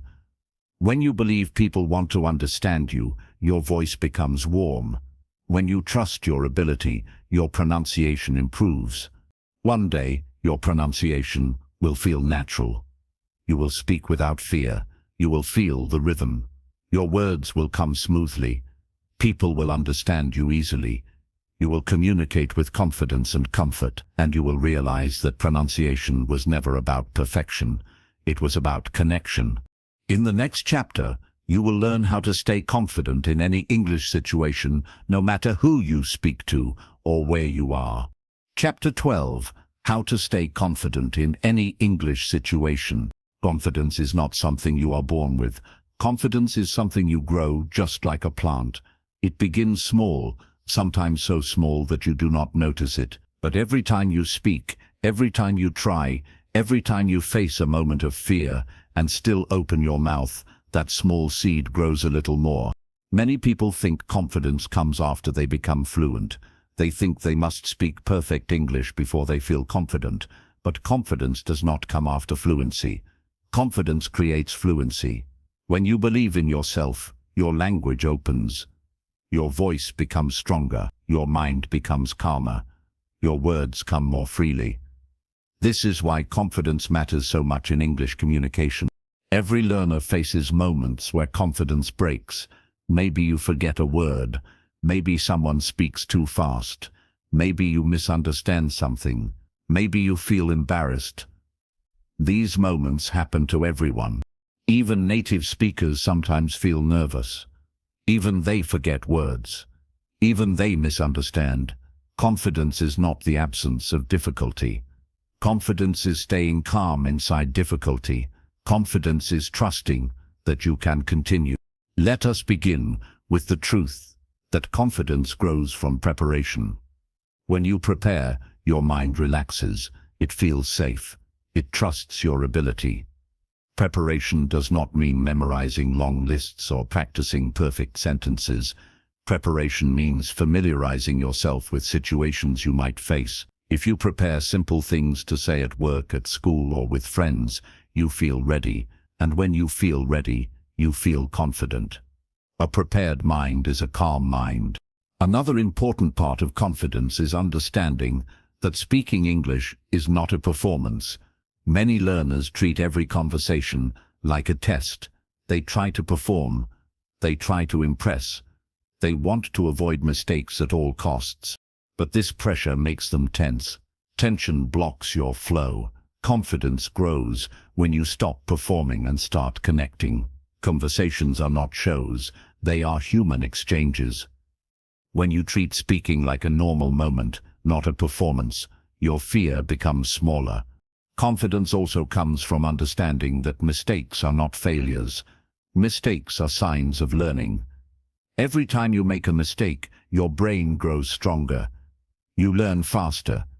You become more aware. When you accept mistakes as part of the journey, confidence rises inside you. You stop judging yourself. You stop fearing every word. You allow yourself to speak freely, which is the heart of communication. Another powerful source of confidence is small wins. Many learners want big progress quickly. They want to speak like a native speaker in 1 year. They want to speak without thinking. They want to understand everything immediately. When they fail to raise these big goals fast, they feel discouraged. But real growth happens through small wins. When you celebrate simple improvements, you build your confidence step by step. Maybe today you understood one joke. Maybe today you ordered food confidently. Maybe today you had a short conversation without freezing. These tiny wins matter. They build your confidence like bricks forming a strong wall. Confidence also comes from self-compassion. This means being kind to yourself. Many learners speak to themselves with harsh words. They say, "I'm bad at English," "I sound stupid," or "I will never improve."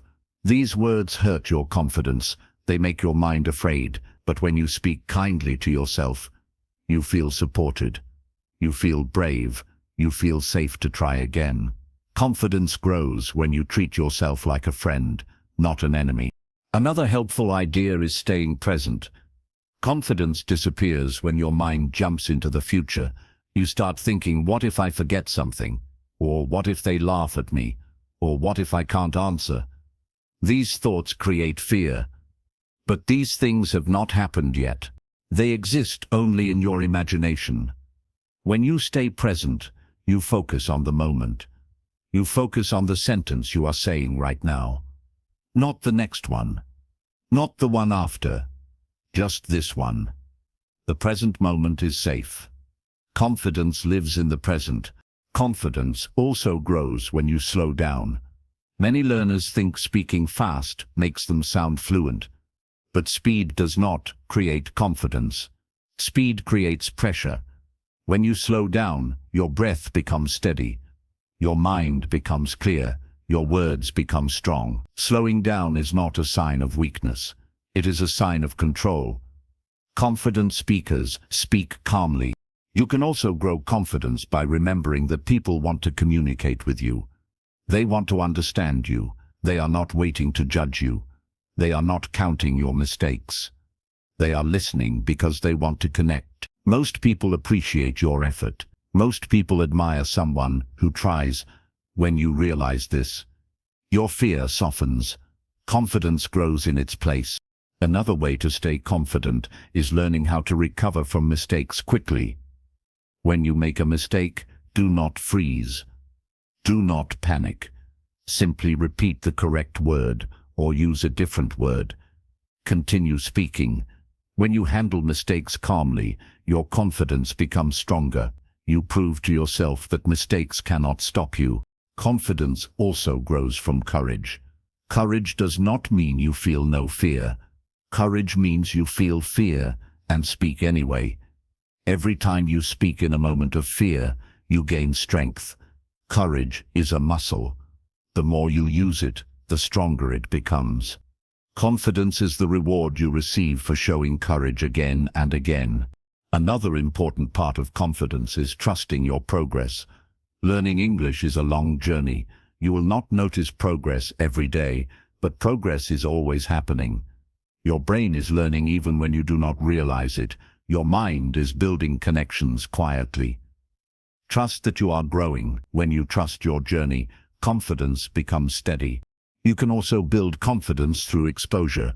The more you face English, the less scary it becomes. Speak to more people. Listen to more conversations. Watch more English content. Write more messages. The more English becomes a normal part of your life, the more natural your confidence becomes. Exposure removes fear. Another powerful method is using simple English. Simple English is clear. Simple English is strong. Complex English may look impressive, but it is not necessary for confidence. Simple English helps you express yourself without fear. When you stop trying to sound advanced, your mind becomes relaxed. Confidence grows in a relaxed mind. Another helpful idea is preparing for common situations. For example, if you feel nervous at work, prepare simple phrases for those moments. If you feel nervous ordering food, prepare sentences you can use. If you feel nervous meeting new people, prepare basic introductions. When you prepare, your confidence increases. Confidence also grows from support. Surround yourself with people who encourage you. Friends, teachers, communities, or even online groups that make you feel safe to speak. When you speak in a supportive environment, your confidence slowly becomes strong enough to face more difficult situations. Another important idea is accepting your accent. Your accent is not a problem. Your accent is a story. It shows where you come from. It shows your identity. You do not need to hide it. You only need to speak clearly. A clear accent is beautiful. Confidence grows when you stop feeling ashamed of how you sound. You can also build confidence by practicing small conversations every day. A short talk with a friend, a comment online, a greeting to a stranger. These small conversations add up. They make you feel comfortable. They make you feel capable. Confidence grows through use, not theory. Another helpful idea is to see yourself as a communicator, not a learner. When you see yourself as a learner, you feel small. You feel weak. You feel like someone who is not ready yet. But when you see yourself as a communicator, your mindset becomes stronger. You realize that your goal is not to pass a test. Your goal is to connect with people. Communicators are confident because they focus on connection, not perfection. Confidence also grows from gratitude. When you feel grateful for your progress, you feel motivated. When you feel motivated, you speak more. When you speak more, your confidence grows. Gratitude gives you energy. It keeps you moving forward. Another powerful way to build confidence is speaking with intention. Before you say something, know what you want to express. When your purpose is clear, your words come easily. Confident speakers speak with purpose. They know what they want to say. Another idea is reminding yourself of past successes. Think of moments where you communicated well. Think of moments when someone understood you. Think of moments when you felt proud. These memories are proof that you can do it. Confidence grows when you focus on your strengths, not your weaknesses. Another part of staying confident is learning to breathe through fear. Fear makes your breath short. Short breath makes your voice weak. But when you breathe deeply and calmly, your body relaxes, your voice becomes stronger, your mind becomes clear. Breath is the foundation of confidence. Another idea is practicing self-acceptance. Accept that you are a learner. Accept that you are growing. Accept that the journey takes time. When you accept yourself, you feel stable. Confidence grows in stability. Another important truth is this: confident speakers are not perfect speakers. They are brave speakers. They try. They smile. They continue even when they struggle. They communicate with heart. And people feel that. People respond to that. People connect with that. One day, you will walk into any English situation and feel calm. You will speak with comfort. You will express yourself naturally. You will feel your voice rising with confidence. You will not fear mistakes. You will not freeze. You will speak as yourself, with honesty, clarity, and strength. Your confidence will not come from knowing every word. It will come from trusting your journey. Trust yourself. Trust your growth. Trust your voice. You are becoming a strong English communicator, one sentence at a time.